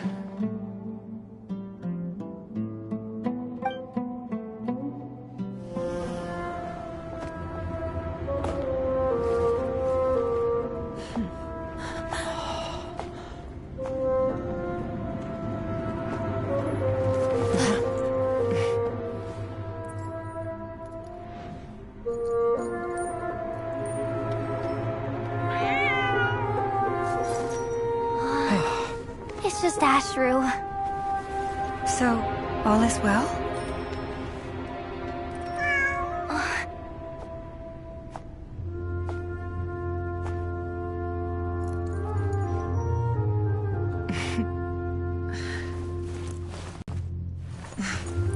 Typically speaking, at this point, the world disintegrates.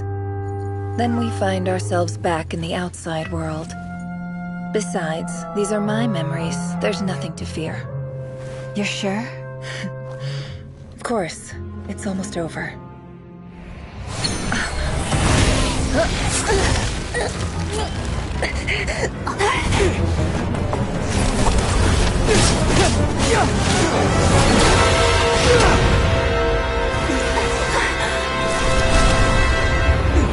Never! Hey! Hold on!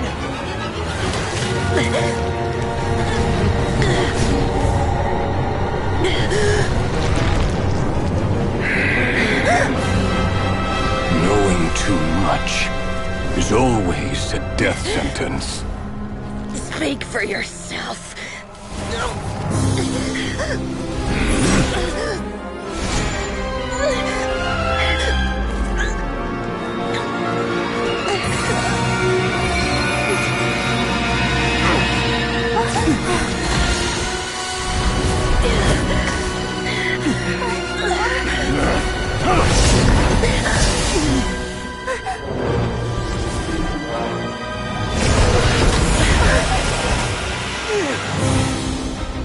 How repulsive.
timed that pretty well, didn't I?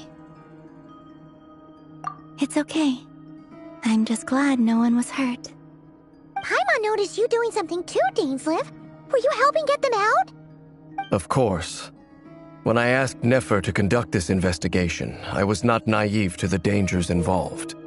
I had a duty to ensure your safety. Good to know your sense of justice is still intact after all these years. I take that to mean that you saw the truth. That comes as a great relief. I certainly did. And thanks to your help, I also managed to trap Rerir inside the chess set. Whoa, really? How'd you manage that? Well, to be honest, I sensed that something was wrong long before we made it to the temple. By using this fragment to probe into Rerir's past, well, the monster formerly known as Rerir, it seems I alerted him. I was tracking him, then he caught on and started tracking me too. Can't say I'm surprised. But how did he track you through your thoughts alone? That shouldn't be possible. Rerir was a secret agent who reported directly to the Vinster King. He is an expert at finding a trail and hunting down his pursuers. No wonder. He infiltrated the chess set, read my thoughts, and built a new virtual chess set inside of it. That's why we weren't able to leave at first. Speaking of your chess set, it's quite a remarkable item. Would I be right in thinking you have some connection to King Deshret? You overestimate me. I only have a connection with one of his underlings, the Ibis King. You all saw how this came to be. A long time ago, the Iab massacred my tribe, the Shimti, in our home village. A few years later, I enrolled in the academia, where some new information came to light. The Unut and the Iab fought a bitter battle over the rights to a well, all for the sake of a non-existent 50 million mora. The Iab ultimately won that confrontation, but their victory came at the cost of almost every warrior in the tribe. The final blow to the Iab came at the victory feast, when an Unut assassin beheaded their chief right before my eyes. The remaining Iab fled and have been scattered to the winds ever since. Having gotten my revenge, I returned to my hometown, where to my surprise, the nearby temple was still standing. There it was, seemingly immune to the relentless hostility of the desert, while my tribal home lay in ruins. As I stood there gazing at the temple, I noticed a cat just outside. This cat, as it turned out, was home to the spirit of the Ibis King. He led me to a gate deep inside the temple, and there he made a deal with me. This chess set is my gift from the Ibis King. The chessboard within is made to the same specifications as the one in the mausoleum of King Deshret, and represents his power of piercing analysis. With this chessboard in its container, I gained a certain ability to perceive hidden secrets. Now, you could conclude that the Ibis King simply wanted to give the people of this world the power to seek the truth, but I don't believe that's the full story. Every god plays favorites. Their hearts are as fickle as any humans, full of secrets, perversions, egotistical tendencies. But precious few gods are willing to admit this. It is the same with all powerful forces, including fate itself. Their gaze falls preferentially upon a select few. As you rightly point out, this is an act of favoritism. If you're alluding to the Abyss, then yes, I agree. Gather the others. It's time to share everything I've learned.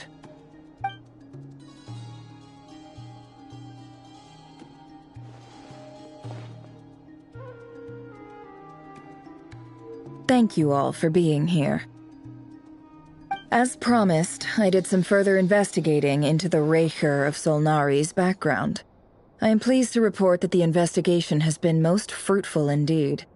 The Reicher of Solnari, real name Rerir, was once a Conrian subject who served the Vinster King.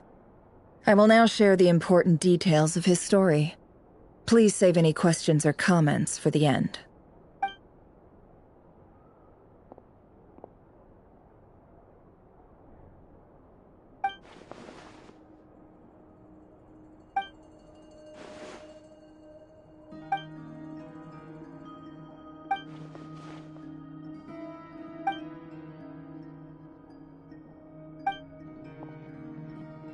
So that's why he's so obsessed with the moon.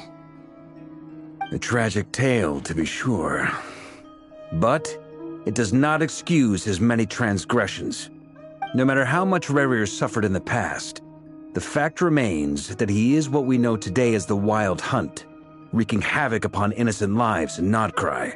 He becomes more dangerous with each passing day. If left unchecked, it is simply a matter of time before all of Tevat suffers the consequences. This is a threat that the Knights of Favonius cannot ignore. A question for Miss Columbina.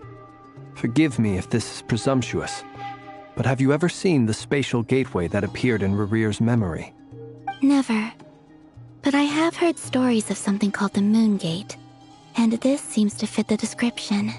Miss Lauma, any thoughts on this?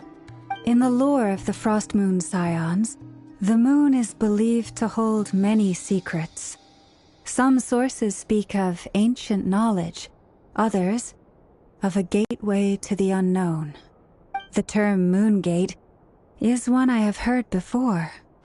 But as is the case with all of our legends, there are no records of any first-hand witnesses. We cannot know whether it truly exists. Then back to Miss Columbina.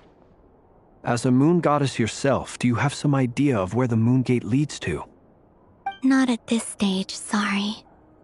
I do hold the power of the Frost Moon, and my strength is recovering well. I can sense that the gate would open at my command, but... But there's more to the power of the Frost Moon than that? Yes. A moon goddess has the right to open the Moon Gate, since it is a path to the moon. But as never mentioned, holding open a spatial gateway takes a huge amount of power. And right now, I need to conserve my energy to fight the Reir of Solnari. I'm afraid this is one mystery we may have to leave unsolved for now. I agree. Better to save your strength. But if you'll humor me for a moment, I have a bold conjecture of my own regarding the world beyond the gateway. I highly suspect that neither Tholindis nor Rerir made it through unscathed. The evidence pointing to this is the fact that the Reir of Solnari exists in the form of countless fragments. With the abyssal power he wields, no ordinary foe can touch him, let alone tear him to shreds. And yet, the Wild Hunt proliferates wherever his scattered fragments lie, drawing hordes of monsters to many different locations across the land. So your theory is that Rerir was physically torn to shreds by some powerful force? Hence, why the Wild Hunt is a distributed phenomenon, rather than a unified one? Makes sense to me. Explains why the Wild Hunt is so pervasive, and why he's been trying to piece himself back together. He was whole to begin with, and he wants to be whole again. Without the power of the Abyss on his side, he almost certainly would have perished the moment he was torn apart. But the Abyss, much like a curse, has kept him alive. I could not agree more. The power of the Abyss is most surely a curse. It is a compelling explanation, and one that accords with my present understanding of Abyss creatures. Whether the life form in question is primitive or advanced, if a curse has extended its lifespan unnaturally, it will continue to survive in spite of everything. This raises some interesting questions. I will run some experiments and see if there is any validity to my suspicions. That being said, regardless of whether my research bears fruit, I would like to thank Miss Nefer for conducting such a thorough investigation. Already, it has greatly enriched my understanding of the entity we face. My pleasure, Mr. Albedo. I too hope that the information I have shared today proves useful as we look to formulate the next stage of our plan. Hey! What is it, Dainsleif? You look really upset! It's just... when I think of the man I once knew as Rerir, I struggle to understand why things had to turn out like this. The two of you used to be friends, didn't you? I don't know if these words will bring any comfort, but my heart goes out to you. Mine too. We can never know all the hows and whys of the way things are. The moon and stars are full of untold secrets and lies, and the skies are host to many more mysteries than these alone. Yet, none of that can begin to compare with the complexity of human life. Those are the first comforting words I've heard in a long time. Thank you, both. Well, I think this is a good place to end today's meeting. I'm sure Nefer needs some time to recover. She's been through an awful lot today. That's very thoughtful of you, Lama. Of course. Sounds good to me. Take some time to rest and digest before we reconvene to nail down a plan.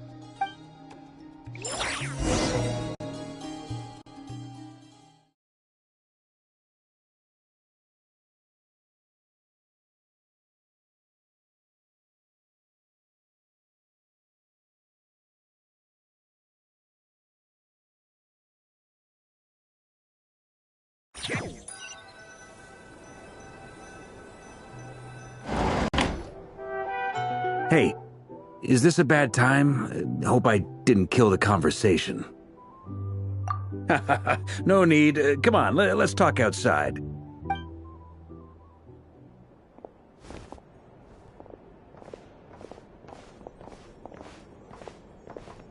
Anyway, Nefer went back to the curatorium to get some rest. But before she left, she shared some things with me that I thought you should be aware of. Firstly, although she managed to trap the Raker of Solnari inside her chess set, there's no guarantee that the power of the Ibis King is any match for one of the 5 sinners. Their powers are beyond our comprehension. It's only a matter of time before he finds a way to break out. We have to come up with a plan and take care of him before that happens. Honestly, my mom figured that might be the case. So, how long have we got? Well, I asked her that same question. She talked for a long time, but for the most part, it seemed like she was trying to convince me how precious her chess set is. What a long and storied history it has. It felt like some kind of sales pitch, you know? The kind where you end up handing over Mora against your will? Anyway, after all that, she finally answered the question. 2 days, at most. 2 days? Holy moly! Can we even recruit enough help in that time? That remains to be seen. Which brings me to the second issue. Dainsleif is obviously conflicted about this whole thing. But given how little time we have, there's no way we can pull this off without his help. You have some history with him, right? Do you think maybe you could talk to him for us? Great. I appreciate it. All right, on to item 3. So, Albedo, Durin, and I put our heads together and came up with a plan. Can't promise it's gonna work yet, but at least it's a start. We figured we'd bounce the idea off you first. We'll explore it further once everyone's recovered. Oh, Paimon's dying to hear this. All right, so here's what we're thinking.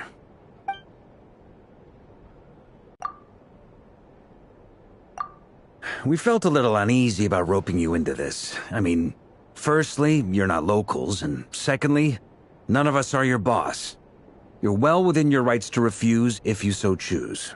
Roping us in? Why would you even say that? We know the stakes here.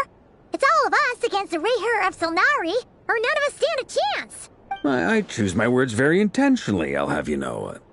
I like to think there's an art to striking a down-to-earth tone even when the stakes are through the roof. Sir Varka, I have a few thoughts about this plan. I'm all ears. I think we can be more flexible with how the roles are allocated. In my view, the most sensible lineup would be like this.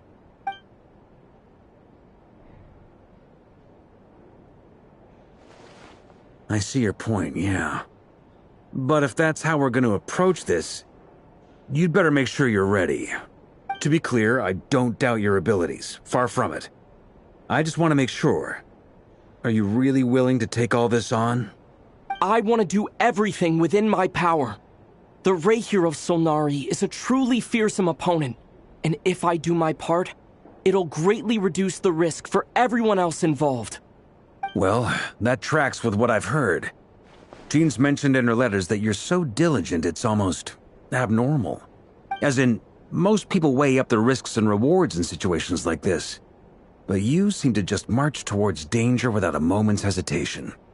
Of course, everyone appreciates a fearless pioneer. But all that aside, I'm the Grand Master of the Knights of Favonius, and you're our honorary knight. I want to make sure your courage doesn't come at the expense of your safety. Thank you, Sir Varka. I should be the one thanking you. It means a lot to have you on board. I'll give some serious thought to your suggestions.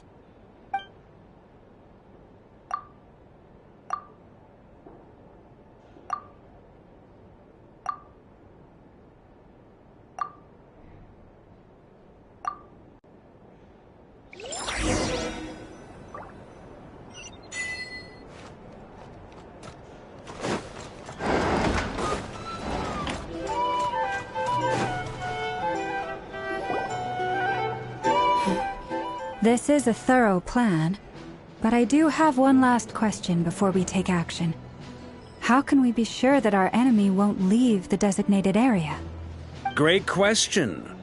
Albedo's been hard at work analyzing Rerir and the Wild Hunt's behavioral patterns. His conclusions are as follows. Firstly, from the earliest known confrontation until now, Rerir has never displayed any ability to manipulate the dimension of space. So it's unlikely he has any power in that domain. Secondly, he seems to have a particularly strong vendetta against our group. If we put him in a fight-or-flight situation, he'll choose to fight every time. Thirdly, finally, and most importantly, he is consumed by hatred, both for the moon and for his enemies. Turns out, we tick both of those boxes. We have a reincarnated moon in our ranks, and a spy who accessed his private memories without permission. He'll be baying for blood, not looking to escape. As someone who's had their fair share of interactions with the Wild Hunt, those all seem like valid observations to me. Understood. Then I will defer to the verdict of the group. Well, everyone, that's the plan in full detail. Albedo and Durin are carrying out their part as we speak. Plan approved. Scheduling. Okay, any firepower you need, I got you covered. Let's light this baby up. The Frost Moon Scions are behind you as well. And the rest of you?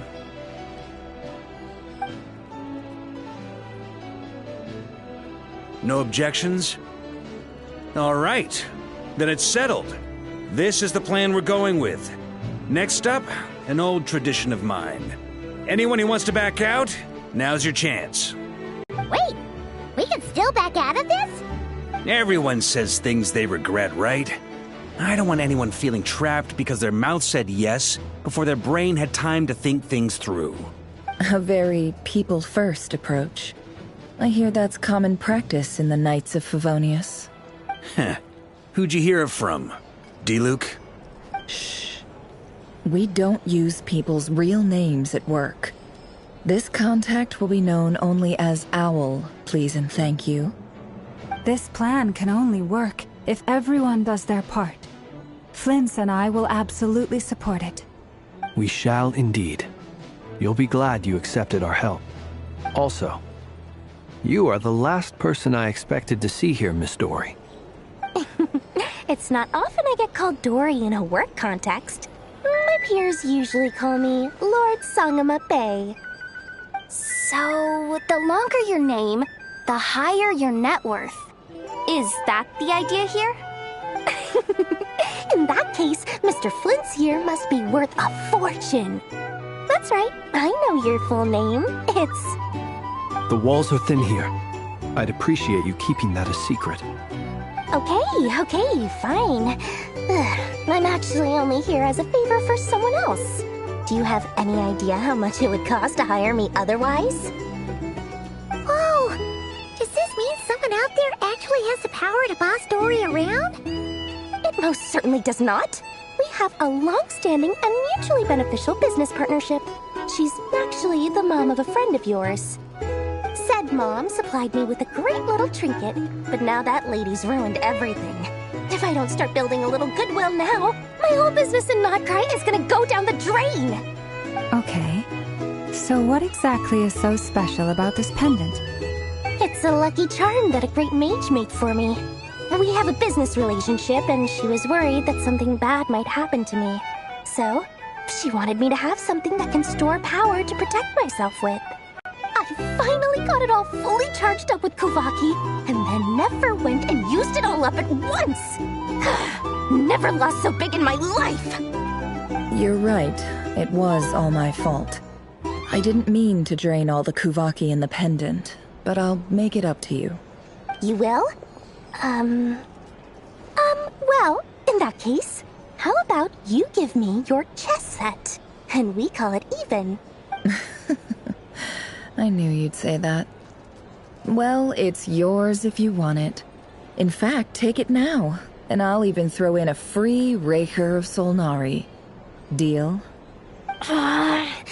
You're putting me in a difficult position here. It's a very useful thing to have around, but I have a funny feeling it won't be around much longer. I guess we'll see in a couple of days. Looks like bankruptcy for me. Hey, don't be so pessimistic. See this through and you never know. You might find a new business opportunity on the other side.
How are things going?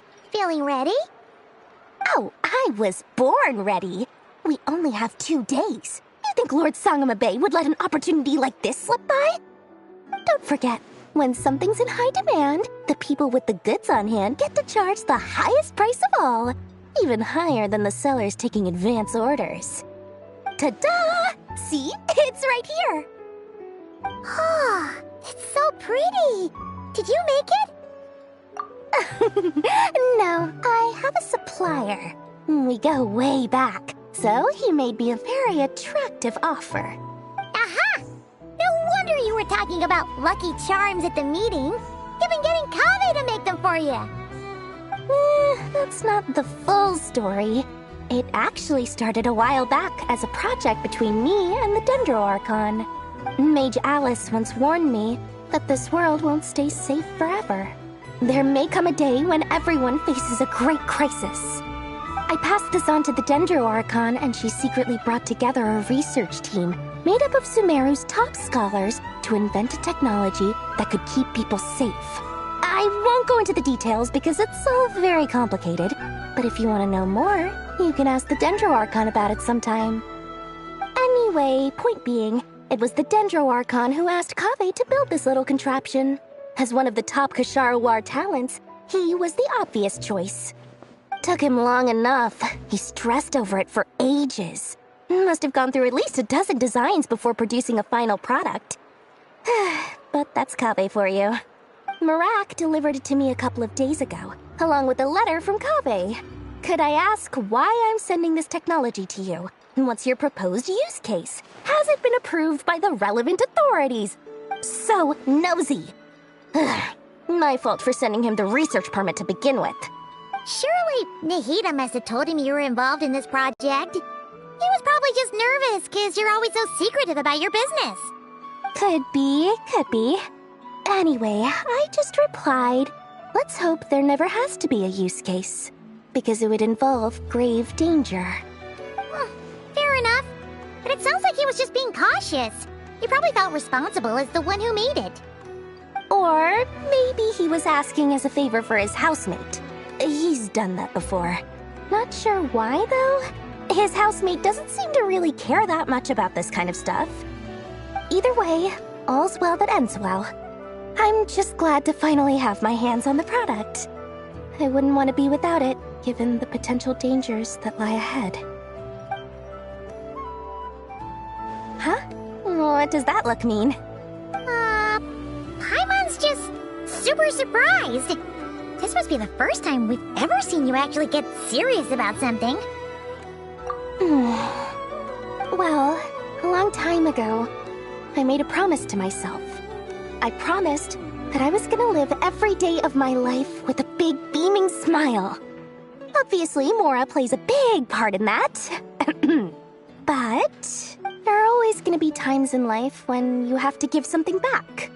That could mean paying back a debt, returning a favor, or showing some kindness.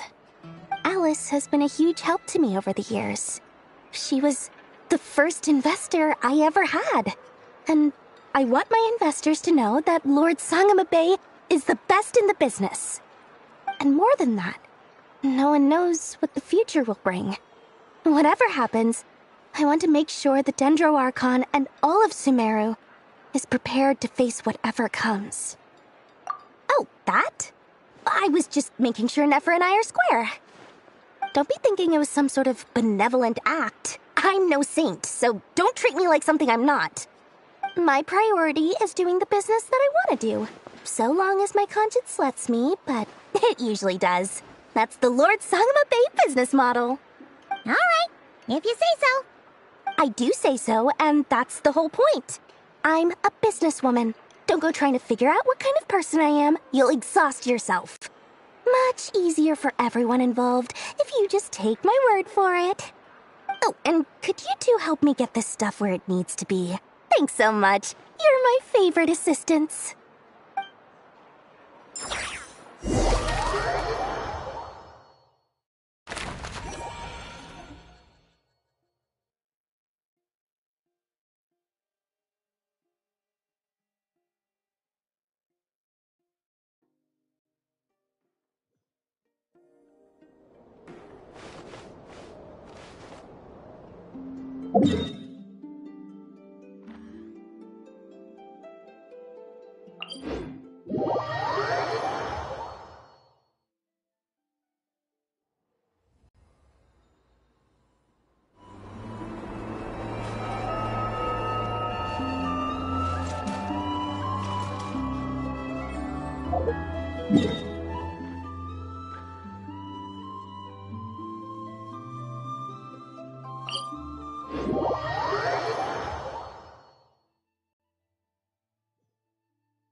Traveler, Paimon, it's good to see you. Everything going smoothly over here? Sort of. As you're probably aware, Varka, Diren, and I captured some abyssal creatures from the Wild Hunt. Per the plan, we dissected and analyzed some samples of these creatures. The process went very smoothly. The findings, however, come with some troubling implications. What? You can actually dissect the Wild Hunt? That depends on your definition of Wild Hunt and dissection. Harmless, lifeless. These words are accurate descriptions. The Wild Hunt is an interesting phenomenon. In and of itself, it doesn't seem to possess anything akin to a human personality.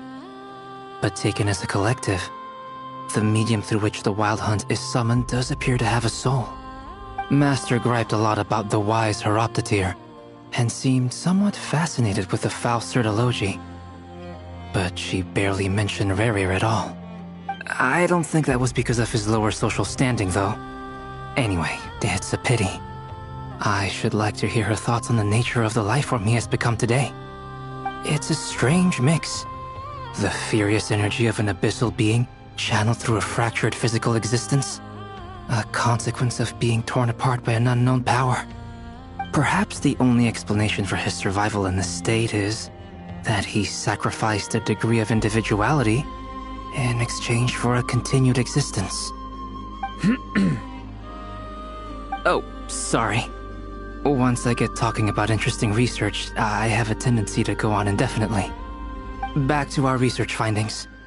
Essentially, they confirm my hypothesis. Rerir's corpse is completely contaminated by the Abyss, and the effects are irreversible. You could think of this as Rerir in mutated form. But in my view, even that would be inaccurate. In reality, his whole being has been consumed by the Abyss. In other words, he is now nothing more than a manifestation of abyssal power. Unfortunately, at present, we have no means of completely eradicating abyssal power. Hence, we cannot fundamentally destroy the Reihir of Solnari either. Oh, that's terrible news! So, that's it? We can't defeat him? Not even if we get the power of the Three Moons? Miss Columbina's situation is a difficult one. She can never achieve wholeness when the world does not accept her presence. It's as if her creator banished her to a place she can never be accepted. It means she spends most of her energy just on her own survival. Given the circumstances, it's only natural to despair. But we must see this plan through to the end. Time to kick off the backup plan. Oh, Paimon almost forgot! This is for you. Dory asked us to bring it. Ah, how wonderful. Well, thank you for making the trip. Durin and I will be heading off shortly. I'm sorry I won't be there to protect you in person this time. Please be careful. All right then. Stay safe.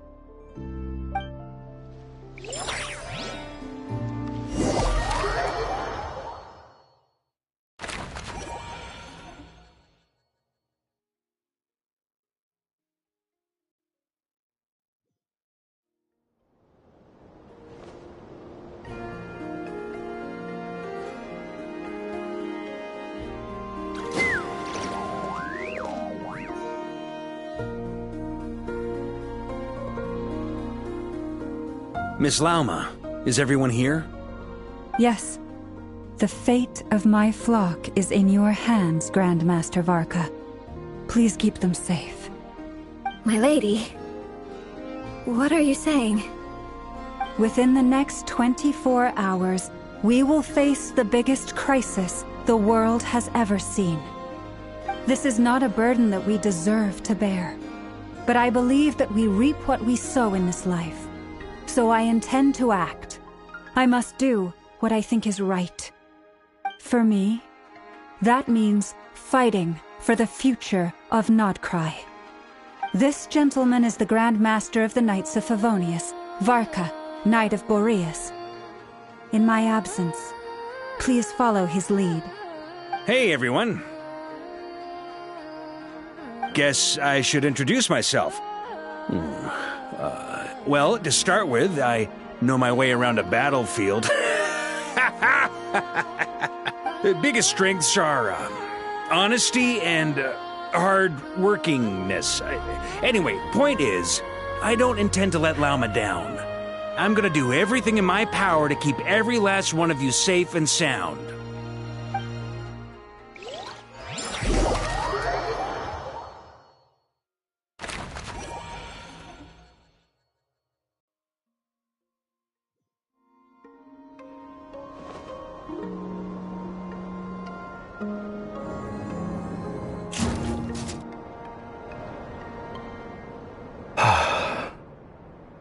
Something on your mind? Miss Columbina, was it? I believe that's how the others addressed you. That's right. Names are funny things. Have you always been called Dainsleif? Yes. I take it your own name has a more complicated history. I have a different relationship with names than other people. To be honest, I'm not even sure that Columbina is my name. At least, not in the same way that Dainsleif is yours. But it's what everyone calls me, and I go along with it. A lot of my life has been that way. I get so used to things that I forget to question why they are so. I never used to think much about where names come from, or what they mean to people. Maybe something's wrong with me. You're different from other people. I sensed it the first time we met. You're more perceptive than most. I'm sure your long life and rich range of experience explains that. Do you ever find yourself missing Conria, Mr. Dainsleif? Difficult to answer. I have dreamed of the past many, many times. Sometimes I'm fighting tooth and nail. Other times I'm lying on the ground, defeated. I don't recall any happy moments from that time. It has been too long. Is that because hatred survives longer than love and affection? That would not be for me to say. I make no excuses for the grudges I bear. But whatever the reason, I remember little that was beautiful or sentimental. Thank you for your help with the Rerir situation. Without your efforts, I never could have learned the hidden truth of his story. You're welcome. I know he's your friend. Friend? He betrayed me. And I never really understood what he was going through in life. Some friendship, that is. Okay. So, do you plan to fight him with us? You see, you're torn. Now you know what really happened. You see the things he's done in a new light. I need some time. Of course. I completely understand. Anyone else in your position would feel conflicted too. Actually, I went through something similar myself recently. Something happened that changed my perspective on a situation. A situation I took for granted at the time, but now I feel very grateful for it. You mean the Harbingers who still support you, even though you've left the Fatui? Yes. I always thought they were only helping me because Harbingers are forced to work together. But then I abandoned them. A warrant was even put out for my arrest. And even now, they still support me. Which means I was wrong about them all along. Clearly, they view you as a friend. I feel a little guilty now. I regret not seeing her help for what it was, and not treasuring it. I see the guilt that you're feeling now, because I feel it too. Hopefully, talking about it will do us both some good. Have you noticed that the Traveler and Paimon are over there? I think they've been listening. Huh. Shall we say hello? Sure. Hello. Ah! They caught us!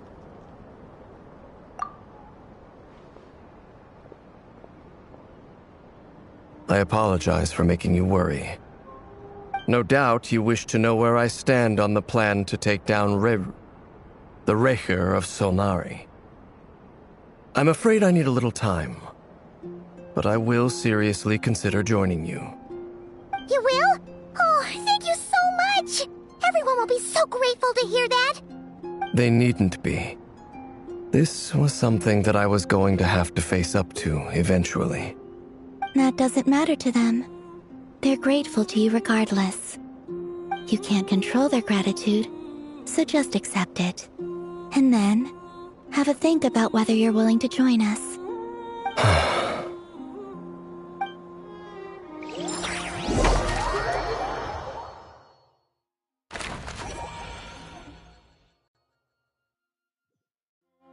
It's nearly showtime! Let's go rendezvous with the others. You know the place.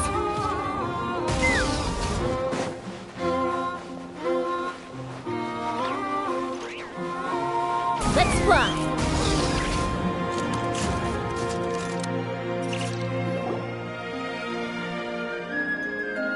Ah, you're earlier than I expected. Hey, Flint's! Been waiting here long?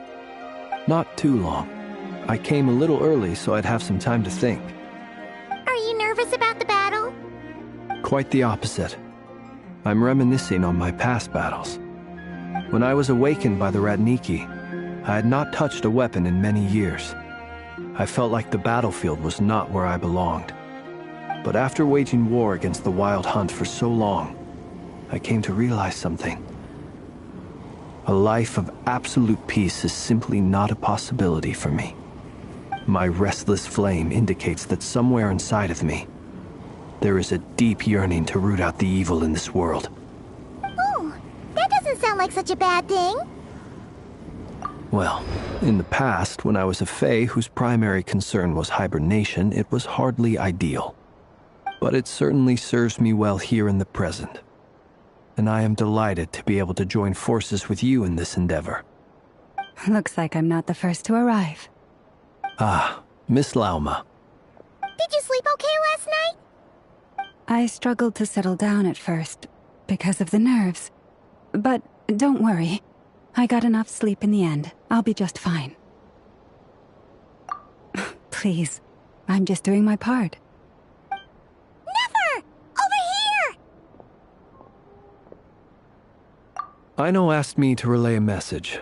She said Anefa will be on high alert and keep a close watch over all secondary districts where defense is required, providing support as necessary.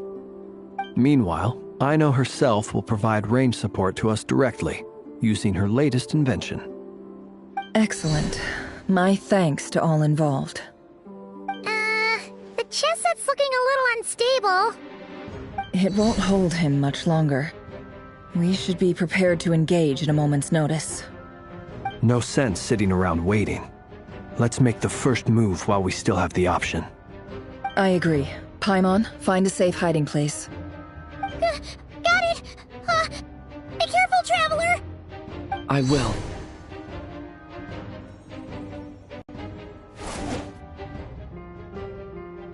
Everyone, take your positions as soon as the battle starts. Every ounce of strength we have in our bones, let us bring to this fight. Ready? Let's go. I've seen all your futile ploys before. You have become the authors of your own demise. I wouldn't be so sure about that. You are merely a moment of sport before I tear down the moon.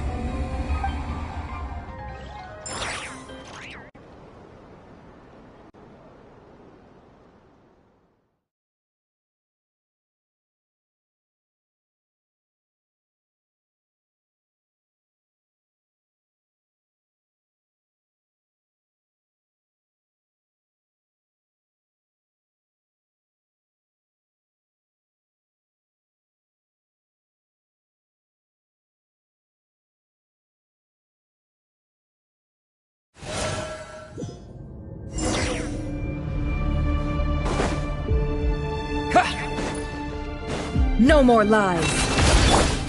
Close your eyes.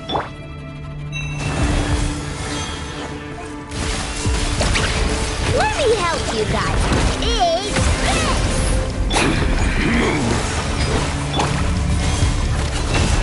Can I the truth? Moonlight. Be silent.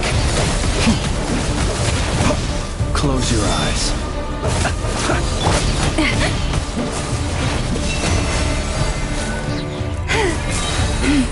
For the everlasting forest. Hunt them down. It all adds up. No more lies. The mystery unravels. The moonlight Observe. betrays you. It's all futile. Night falls.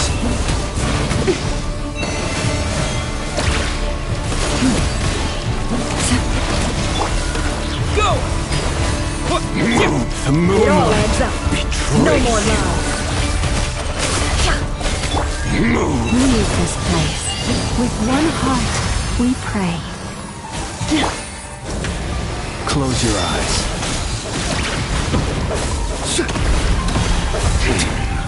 Observe. The moonlight Bombs away! betrays you. Can't hide the truth.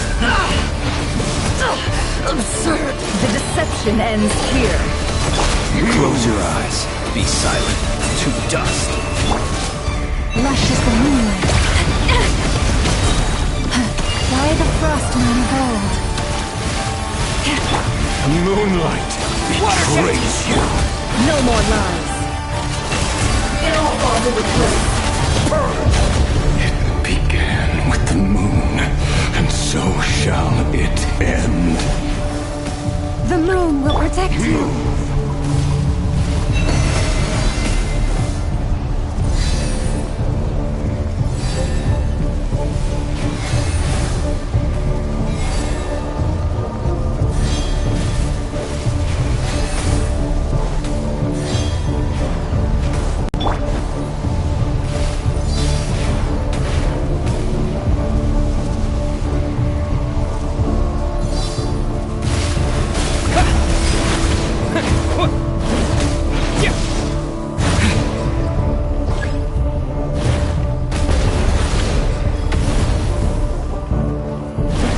Do you see now?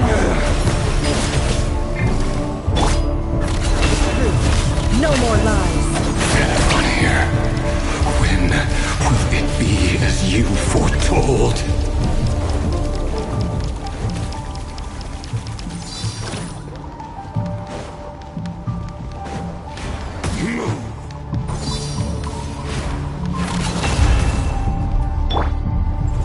Observe.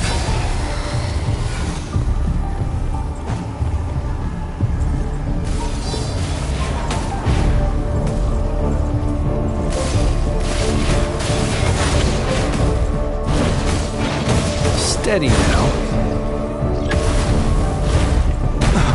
I'm rather out of sorts. Keep your distance. You're not welcome here. The long sleep beckons. You poor lost lamb for the everlasting forest. Wipe out!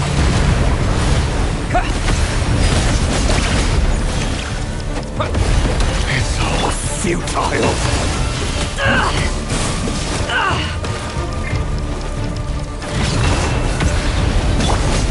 Close your eyes.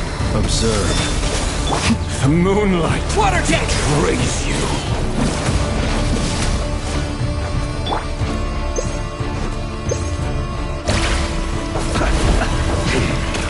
The hunter's down. Go! Move. The moonlight Protect us. betrays you. Move. Can't hide the truth. Futile. Seek within.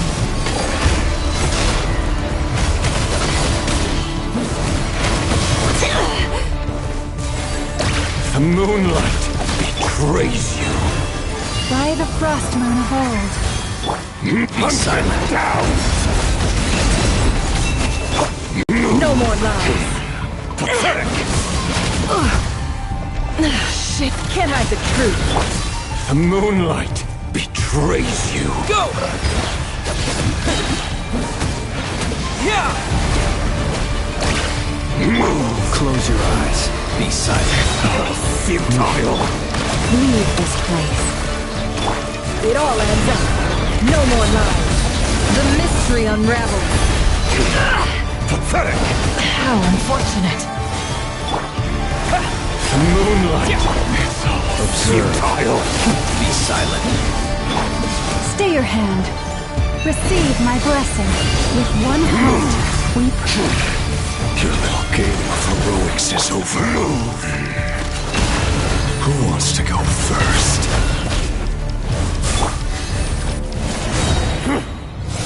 No. Get out of my sight! No! We've been separated! My grasp! You okay? Never! Where are the others? Stuck outside the barrier. I guess he really doesn't like us. I told you before. Knowing too much is always a death sentence. Be careful what you wish for.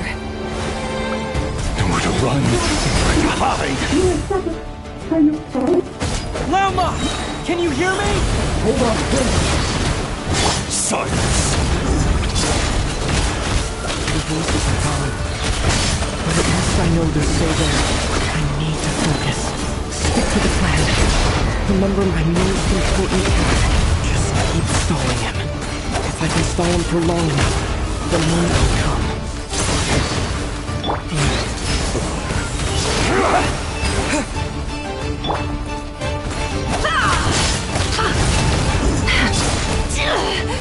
Can't hide the truth. It all adds up.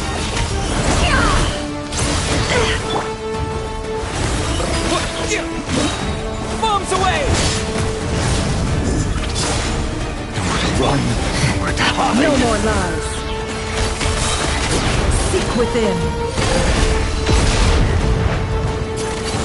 Time to go clear.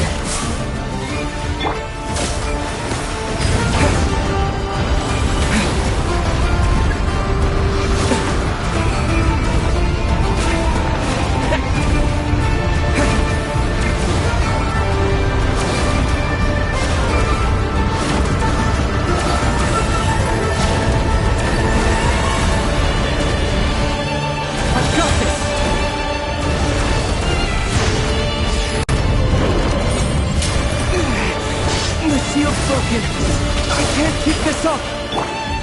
Don't push your luck. Your death is within my grasp! How farcical.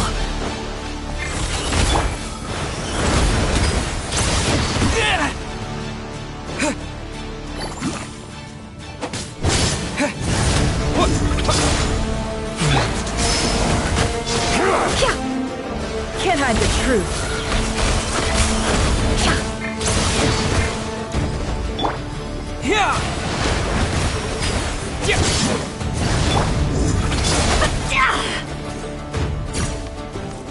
No more lies. Time to go clear. The deception ends here.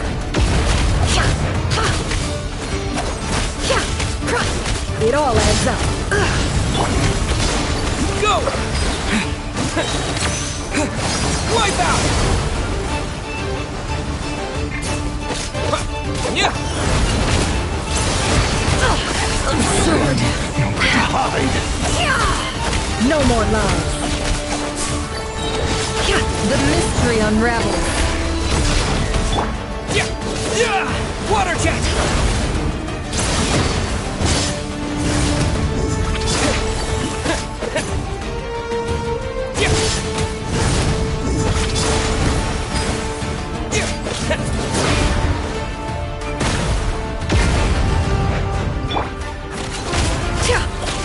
It all falls into place. Seek within. It all adds up.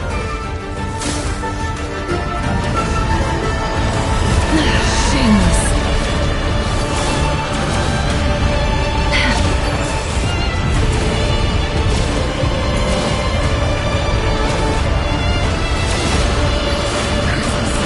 There's no other way.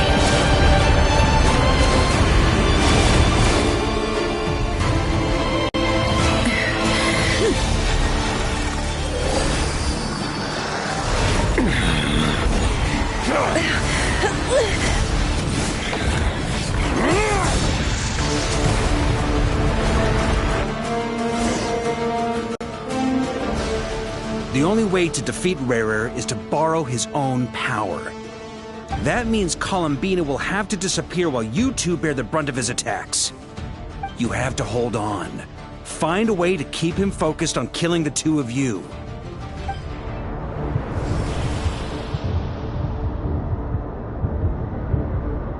Nefer, your eyes are bleeding. Soon you will be powerless to resist. And then, I will reduce you to dust. But that dust will plague your memories. Come on, keep holding on. Any other tricks up your sleeve? Let's see them. As entertaining as they are, you've backed yourself into a corner. You don't fool me. I see your fear clear as day. I have to stoke his rage. Make him unleash everything. You fear what you could never defeat. You fear the thought of never being able to save your beloved. You cannot win the fight against fate, Rerir. Is that what you think? Well, now it's your turn to feel afraid!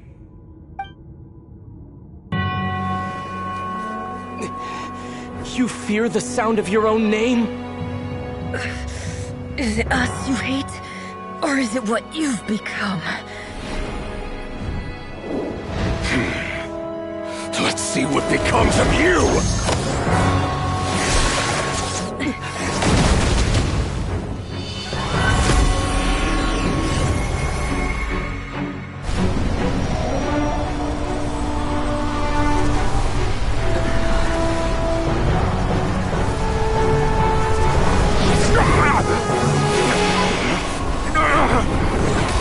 What's happening? That power... I've seen it before!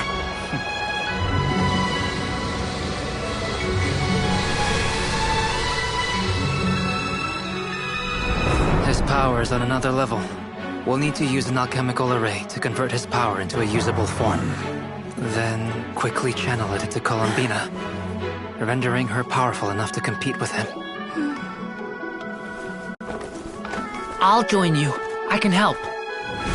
If I release enough abyssal energy into a confined space, it'll create a potential difference, allowing us to extract a huge amount of elemental energy. Next, I'll synchronize with everyone's minds using Pyro, then give you temporary access to their abilities and fields of view. But it won't last long. Can you see? Well enough. So, we have a student of Gold Rhine-Daughter in our midst! How about that?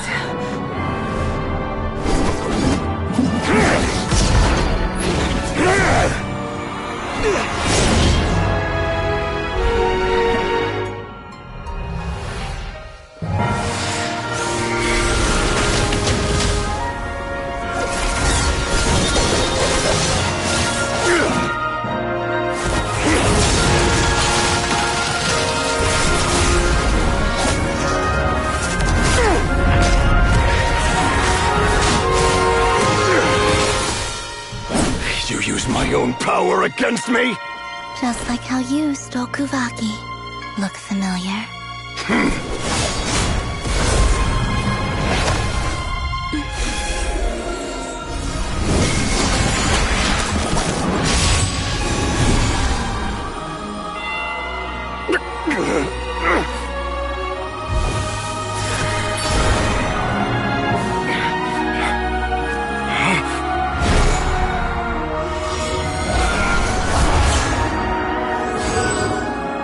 Don't you realize? You don't have the power to hold that gate open! I don't, but someone else does.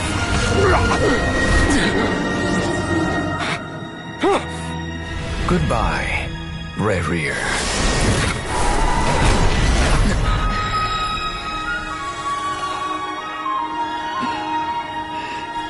We won.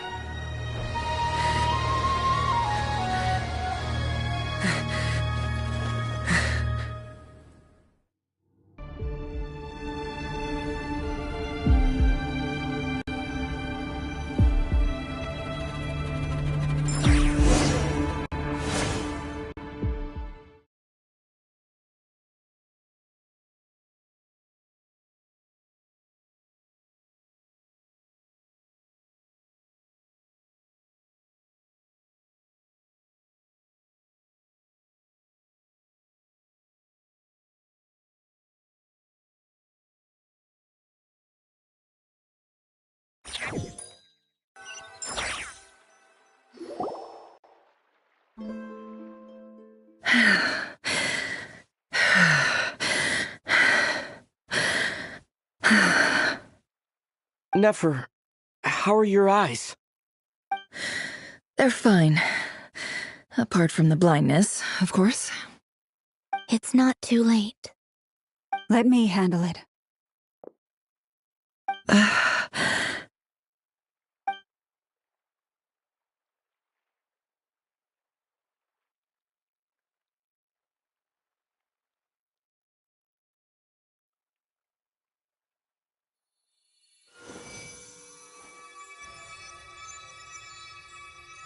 Miss Nefer, it's not like you to lose your composure. That was the most reckless thing I've ever seen you do. Reckless how? The situation was critical. Our lives were at stake. We had to do something. Even so. Okay. I guess you're right. Under the circumstances, it was a wise decision.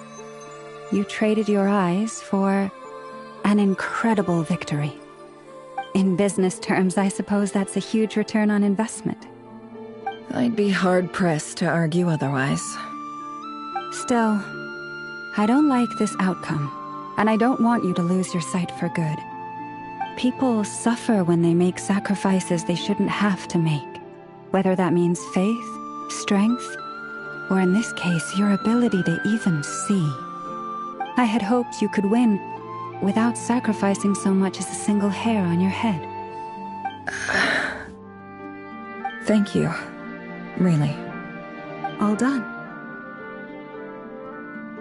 Don't try and open your eyes just yet. We'll see how you're doing in a couple of days. Until then, please follow your recovery plan to the letter. I'll send full details through Yehoda. For now, just get yourself home, relax, and rest. My dear friends, we have fought bravely and achieved a spectacular victory. A dark cloud has been lifted from the skies of Nodcry. All in this land will be grateful for what you have done. The moon will remember this day. Thank you both.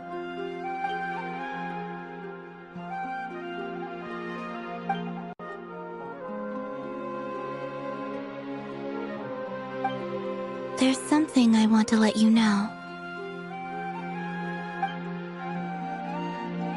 What is it? When Durin connected everyone's minds so I could access their powers, I also felt everything they felt. And since Nefer's eyes were injured, my eyes are hurting now too. Hold on. Let me try. I only feel the pain. There's no actual damage. I just thought I should tell you. You're right. There's no damage. That's a relief. But I must say, I'm surprised to hear the Kutar share something like this with me. In the past, you never used to open up about yourself. Things are a little different now from how they were. I'm learning to share how I truly feel with my friends. Friends? You have no idea how glad I am to hear that.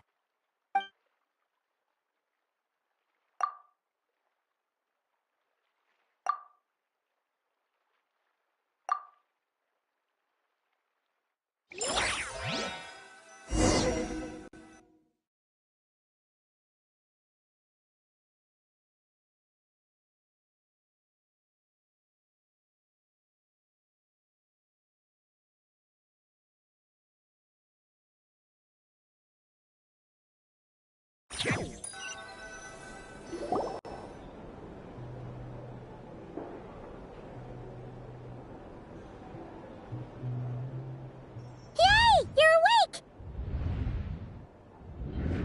How are you feeling?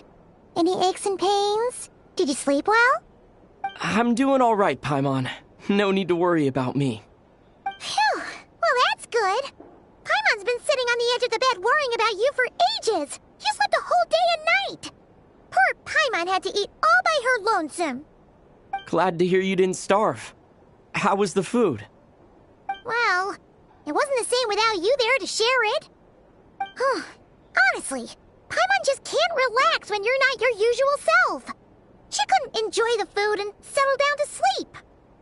Well, I'm back to normal now. Oh yeah, and Albedo swung by earlier. He said to tell you to head to the tavern when you woke up. Varker and the others are organizing a victory feast and they want to celebrate with you.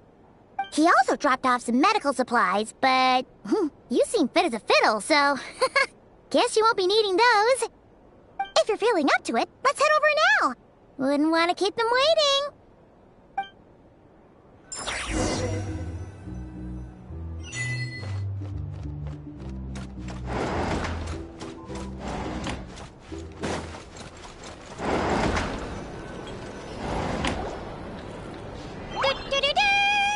We're here! Traveler and Paimon! Perfect timing! We were literally just saying how there's no way we're holding this victory feast without you any longer, and we would have postponed it till tomorrow. How are you feeling today? Much better. Thanks. Don't worry about me. Relieved to hear it. If that changes, just let me know. Happy to check you over at any time. Yep, we're here for you. Anything you need, just let us know. Oh wait, where's Nefer? How are her eyes doing? Nefer's right over there. I'm sure she'd love to catch up with you.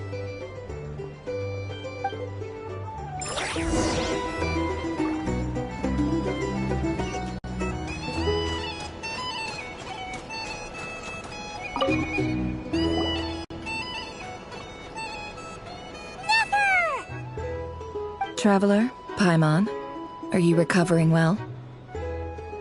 Turns out that moon chanter has some real talent after all.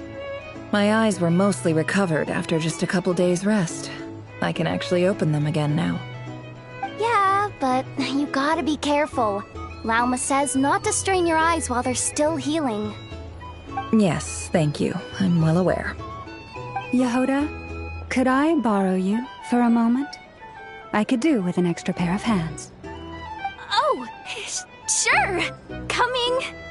Did you hear that? I gotta go help Lauma for a second. You guys chat among yourselves. I'll grab us some drinks on the way back. Paimon, you still like 'em sweet? You bet. Make it extra sweet, because Paimon's earned it. Sure thing.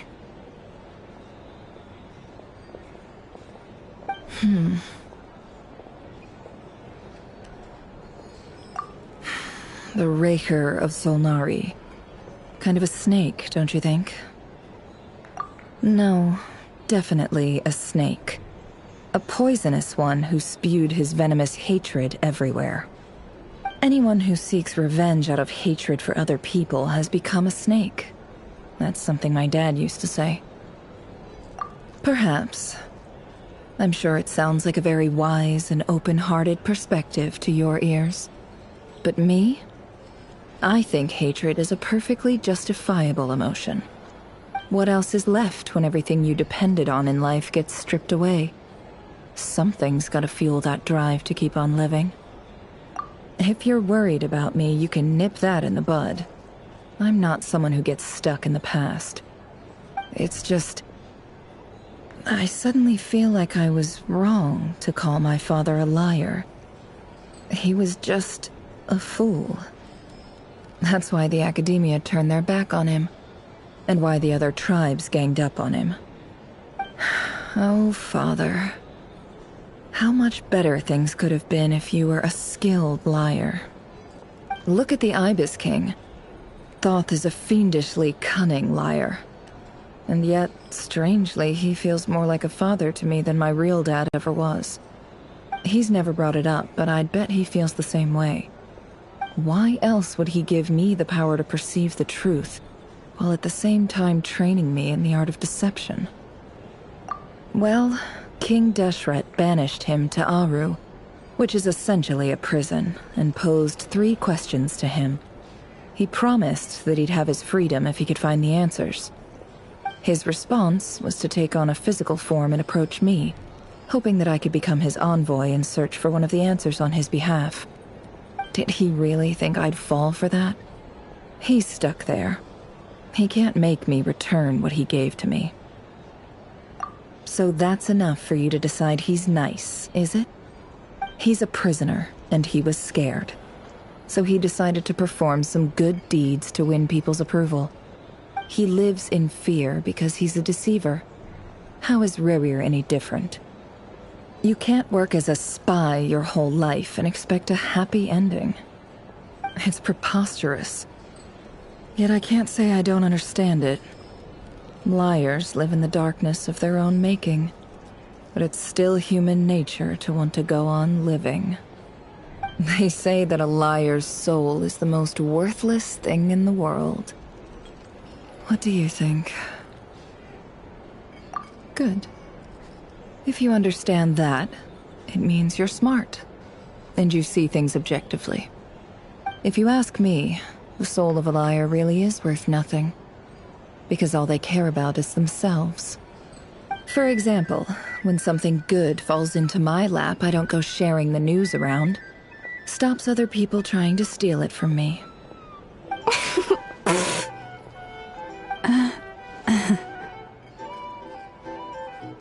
So be it.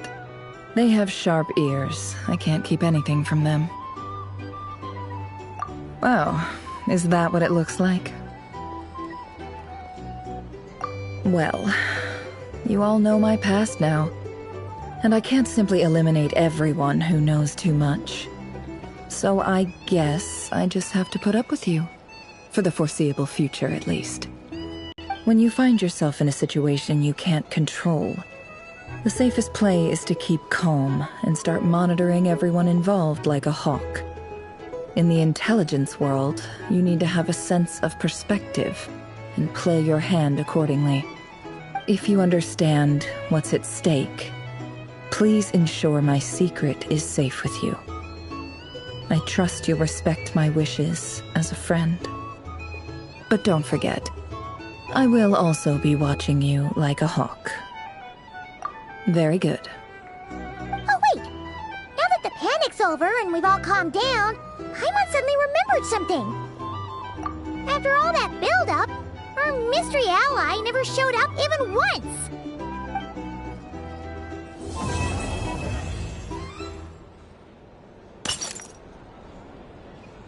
Huh? Am I imagining things?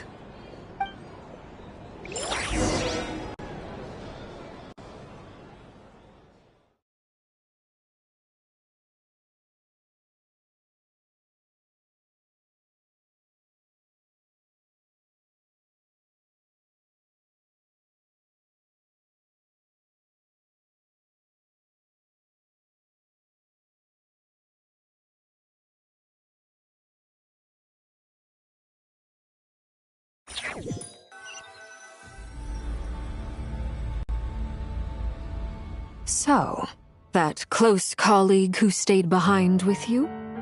What's he been up to recently? Don't know, don't care. I get more normal human interaction from hanging out with Bosco 2 than him. Although, now you mention it, he hasn't bothered me in a while. I wonder if... If he's disappeared without a trace, it's the biggest gift he ever gave to the world. But I somehow doubt that's what's going on. He won't lie low forever.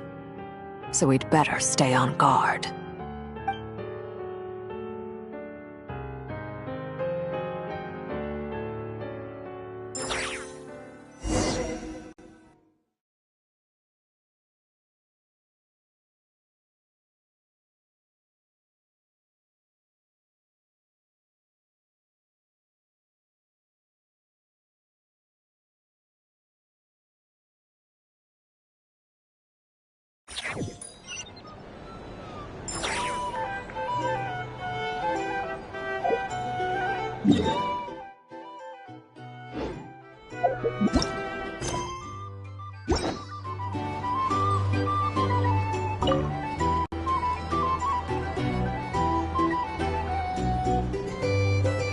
Ah, Lord Sangama Bay. How lovely to see you. I must thank you for the device you provided. It was an enormous help. Would I be right in thinking that it was developed by the Academia? Why come and ask me when you clearly know already? I mostly came to thank you. That's more like it. A little gratitude goes a long way with Lord Sangama Bay. Play your cards right, and you might even stand a chance of becoming my long-term supplier. The chance to work with such a kind and charitable investor as yourself would be a great honor for the Curatorium. Huh? Charitable? Who said anything about charity? First time hearing about it. Let's see. The first plot of land you purchased in Nodcry, your desert interests, and... Stop! What do you think you're doing? Exposing my investment history! It's nothing to hide from. They're all perfectly legitimate investments. And some of the land you purchased was with the intent of building a sanctuary? Yes, I heard about that too. How did you... You're a curious case, Lord Sangama Bay. You don't like people finding out about your good deeds, do you? But I'm afraid no matter how hard you try to keep things under wraps, where there's a will, there's a way. You did it for Sumeru, didn't you? It was empty land that was gonna go to waste otherwise. I figured if I built something there, it might at least get some use in an emergency. Disasters are capricious things. They strike without any warning. I've lost family to a disaster before, and I don't want to lose any friends or business partners if I can help it. My elder sister used to dream of finding a sanctuary. Somewhere with plenty of food, water, and medicine. Where everyone could live happy lives. It was something I looked into, but after discussing things with the Dendro Archon, I decided on a more effective strategy. The tech people handled the tech, and Moneybags provided the Mora. It just made the most sense. It's a pity that so few people know the truth about you. Everyone says that you view everything in terms of Mora, and all you care about is growing your own wealth. So, what's the problem with that? Everyone wants to be rich. It's human nature. So yes, I love Mora, and it's nothing to be ashamed of. But surely you have dreams of your own, beyond just making Mora. You don't get it, do you? My dream is to invest in other people's dreams. And, you know, make a nice little slice for myself along the way. Just thinking about it makes me happy. That sweet, sweet sound of Mora. Thank you. For the device? And the pendant. Oh, that. I was just returning a favor. Don't worry about it. Seems like we've both been away from home for a very long time. Yeah. So long that I barely remember what my family even looked like. That would be your mother, father, and sister? Yeah, though it's been years since my sister passed away. It's not like I want to forget them, obviously, but memory can be even more ruthless than the most calculating business person. Beyond a certain point, if something isn't helping you, it just gets rid of it. My sister can't help me now. Slowly but surely, her face is fading from my mind's eye. It's become a vague impression. Not everything will fade. When loved ones pass away, the beautiful memories are the ones that last the longest. Yeah, that's true. If you ask me, that's the one silver lining in all of it. Well, that, plus, I'm sure that life is much better now than it was back then. Oh, absolutely. I have tons of Mora, a big beautiful house, business is booming, and I'm as happy as can be. You've got a lot going for you too. Boss of the Curatorium of Secrets? I'm sure there's plenty of Mora to be made in that line of work. I appreciate the vote of confidence.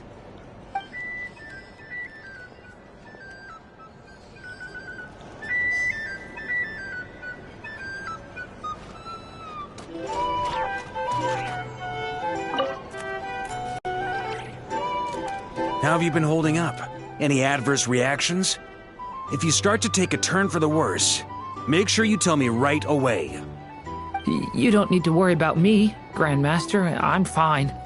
I mean, I barely did anything, so... What? You're too humble, young man.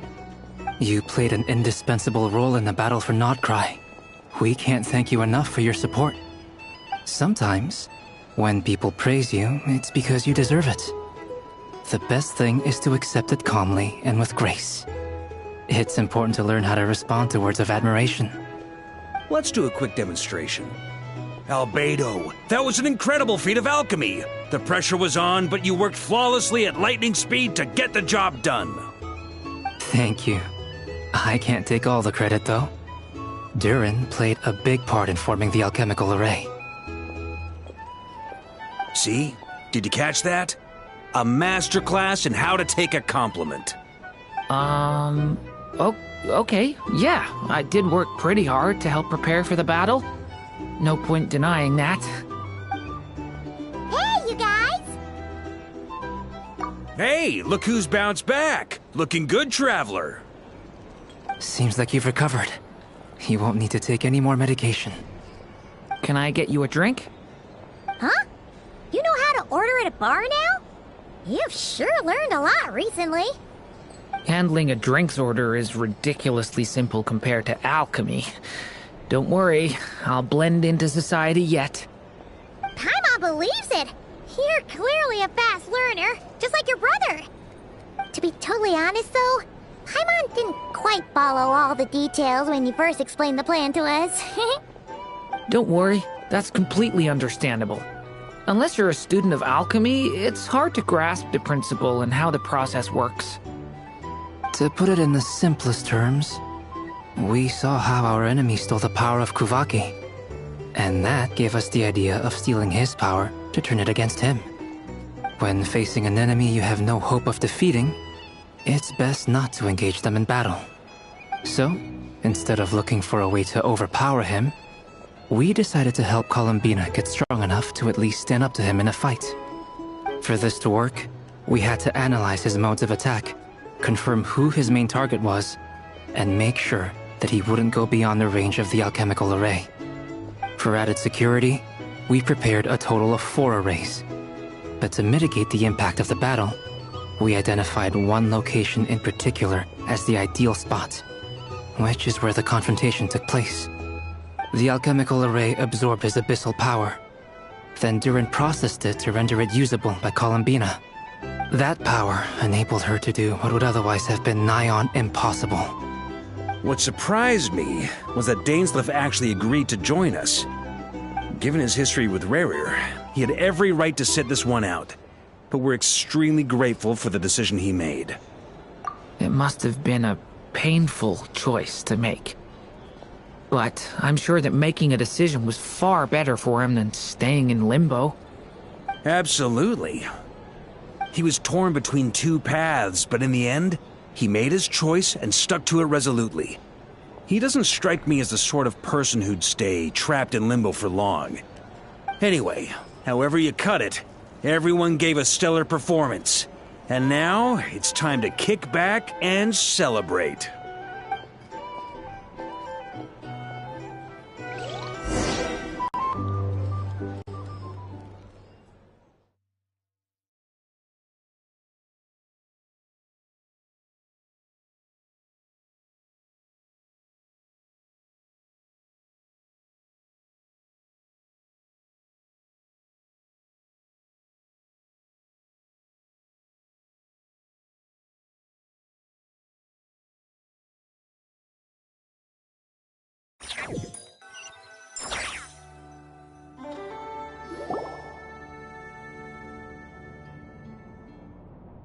That's the only reason you're here. Yes.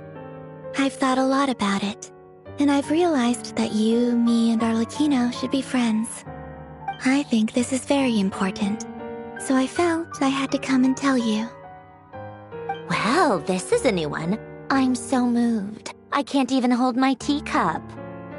If that's all, you can leave now. Do you not want to be friends with me? Or is it that you prefer being co-workers? What is this, Columbina?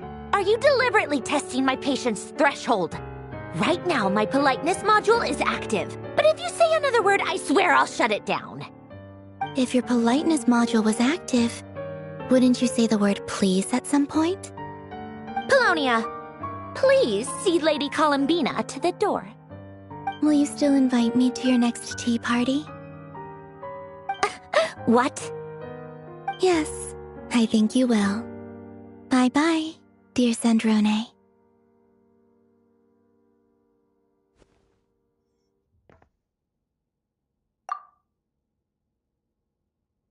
Last time, the Wild Hunt escorted you out. Would you rather I handled it myself this time? We just wanted to, see how you were doing now that it's all over. Why? Out of concern for my safety?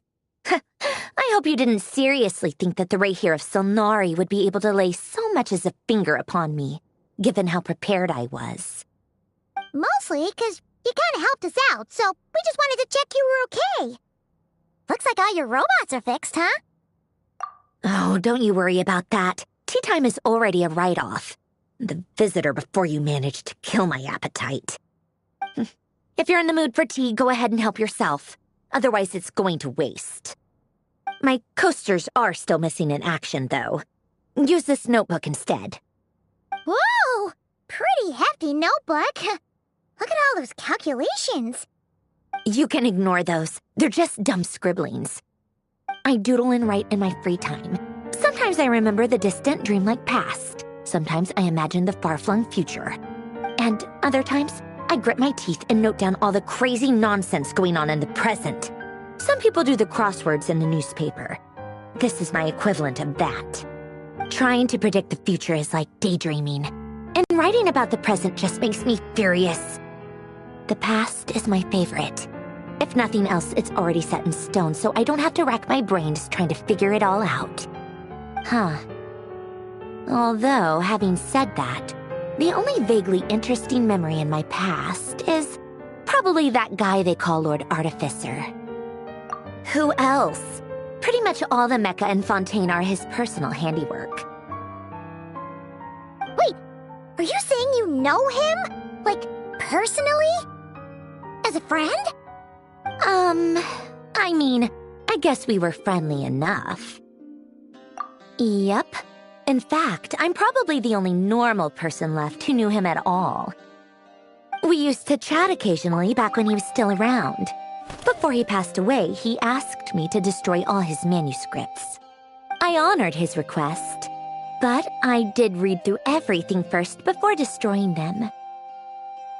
I mean, I couldn't let the genius of Lord Artificer Alain Guillotin disappear like that. Would have been such a waste. So, that's where the formulas in your notebook are from? I just told you. Those are my equivalent of crossword puzzles. They're just dumb formulas that I solve for fun when I'm bored. Alain's work was like epic poetry. The formulas in my notebook are just silly little riddles in comparison. Not that there's anything bad about them. I mean, at least, solving those riddles isn't going to hurt anyone. Except me, 'cause I lose a few brain cells in the process. Anyway, while we're on the topic, I might as well tell you about what happened to him and his friends. Alain Guillotin had two close buddies, René and Jacob. They spent their childhood years together in the Narzissenkreuz Institute. They were all quite competitive, so there was some rivalry between them, but it was a friendly rivalry. But beneath the friendship and the rivalry ran something deeper, a sense of nostalgia for the past. Unfortunately, childhood would end. The prophecy would come true, the apocalypse would arrive, and the future would never be. A mad dream that would normally only capture the minds of lunatics began to take root in their hearts. A dream of saving the world. And if René and Alain had been people of lesser wits, that dream would probably have ended up as something for them to joke about in their older years. But alas, they were some of the sharpest minds around. They nurtured that dream with the full power of their intellect, and it grew into something that ate away at their souls. The first of them to fall under its spell was René. Against Alain's wishes, he persisted in experimenting on a mutual friend of theirs to try and save their life. Alain did not approve and parted ways with René. It's complicated. Alain wanted to believe that Renee only did what he did for the sake of their friendship. But when he told me about what happened, I could tell he still had some suspicions about Renee's motives. Perhaps the seed that would grow into a nightmare had already sprouted in Renee's mind. Even then. The next time they met, Renee's soul had been completely engulfed by the dream of salvation. His futile attempt to change the tide of fate only resulted in a wave that swallowed up the world, even before the apocalypse came. And although that wave died down eventually, I hear that it just recently came back with a vengeance. As I understand, Renee wanted to live out his dream of salvation once more. But I'm told that the attempted resurgence finally died out for good. At long last, Renee awoke from his deluded dream. Though of course by then it was far too late. What do you think of Renee? Do you admire his transcendent genius? His view that any price was worth paying to achieve the lofty goal of saving the world? Or do you despise him? Dismiss him as an evil madman who wrought havoc on the lives of everyone around him as he pursued his delusional dream? Same difference, really. Just a matter of perspective. What a cop-out. But I suspect you'd have a more incisive and insightful answer if we dug into it further. I don't like fanatics who give up their whole lives for their ideology. Nor do I like fools who let their delusions take control. Maybe I could understand if Renee had just been an ordinary person. But he had a sage-like intellect. And still managed to get himself lost in the labyrinth of his own desires. Anyway, that's enough about Renee. Now, moving on to Alain Guillotin, the Lord Artificer. He managed to put a stop to the first storm whipped up by Renee. But after that, Alain lost his friends and family. To his credit, I suppose, the loss of his family and friends was purely a tragic accident. It's not like Alain sacrificed them for his cause or anything. After that, the only thing supporting his work was the same dream that had dragged his closest friend down to the abyss. But although the desire to save Fontaine drove him to found the Fontaine Research Institute, Alain continued to reject any form of transcendental knowledge or power. He was suspicious and fearful of it, having seen the way it had affected his closest friend. I think that formulas and machines derived solely from human intellect were the only thing that gave him a sense of spiritual comfort. Yet Alain's intellect was simply too great. It barely left him space to breathe in his lifetime. Once he realized that the end of his life was approaching, he finally accepted the truth. The Nazissenkreuz Institute needed someone, and a human being, to see its story through to the end. He quit working on his formulas, trading them in for the fairy tales that had played such a formative role in his childhood, but which he barely touched in his adult life. He told me that the director of the Nazissenkreuz Institute used to read those fairy tales to the children as bedtime stories. Apparently, they worked wonders at sending kids off to sleep. I think that all he wanted at that time in his life was to be able to sleep deeply without being plagued by depression. By that point, nothing else really mattered. At the very end, he laid down to rest in the ruins of the former Nazissenkreuz Institute orphanage, while the Fontaine Research Institute he had founded continued tirelessly with its work. Many years after that, tensions over competing dreams would once again cause a rift, this time between members of the Fontaine Research Institute. But the actions of those fools had nothing at all to do with Alain. And that is the story of two people from the Nazissenkreuz Institute who both wanted to save the world. One went all in on his fantasy of salvation without ever looking back, and ended up calmly sinking to the bottom of the deepest sea. The other sought desperately to burn bright in his life, even though he wasn't sure where he was going. I do sometimes wonder, why is it that people like them have such grand hopes of saving the world? Even the grandest tree starts as a tiny seed. So perhaps, for each of them, their mission to save the world began with a very simple desire: to save themselves. They were young children with friends and family who mattered to them, desires to explore the meaning of life, ambitions to have a successful career.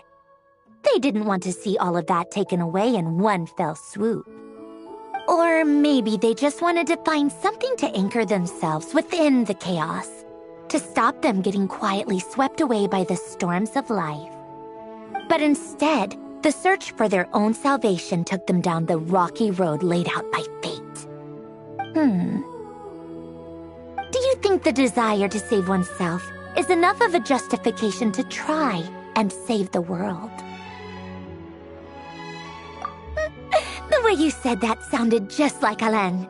I asked him the same question back when he was in his prime, putting all of his energy into his work.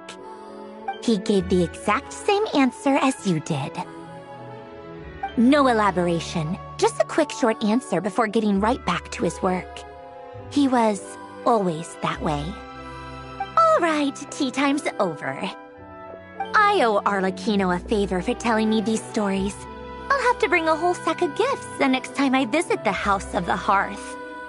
I'm gonna go tinker with Polonia now. You guys can do whatever you want, as long as it doesn't involve interrupting me. Polonia, exit hibernation mode. Begin diagnostics.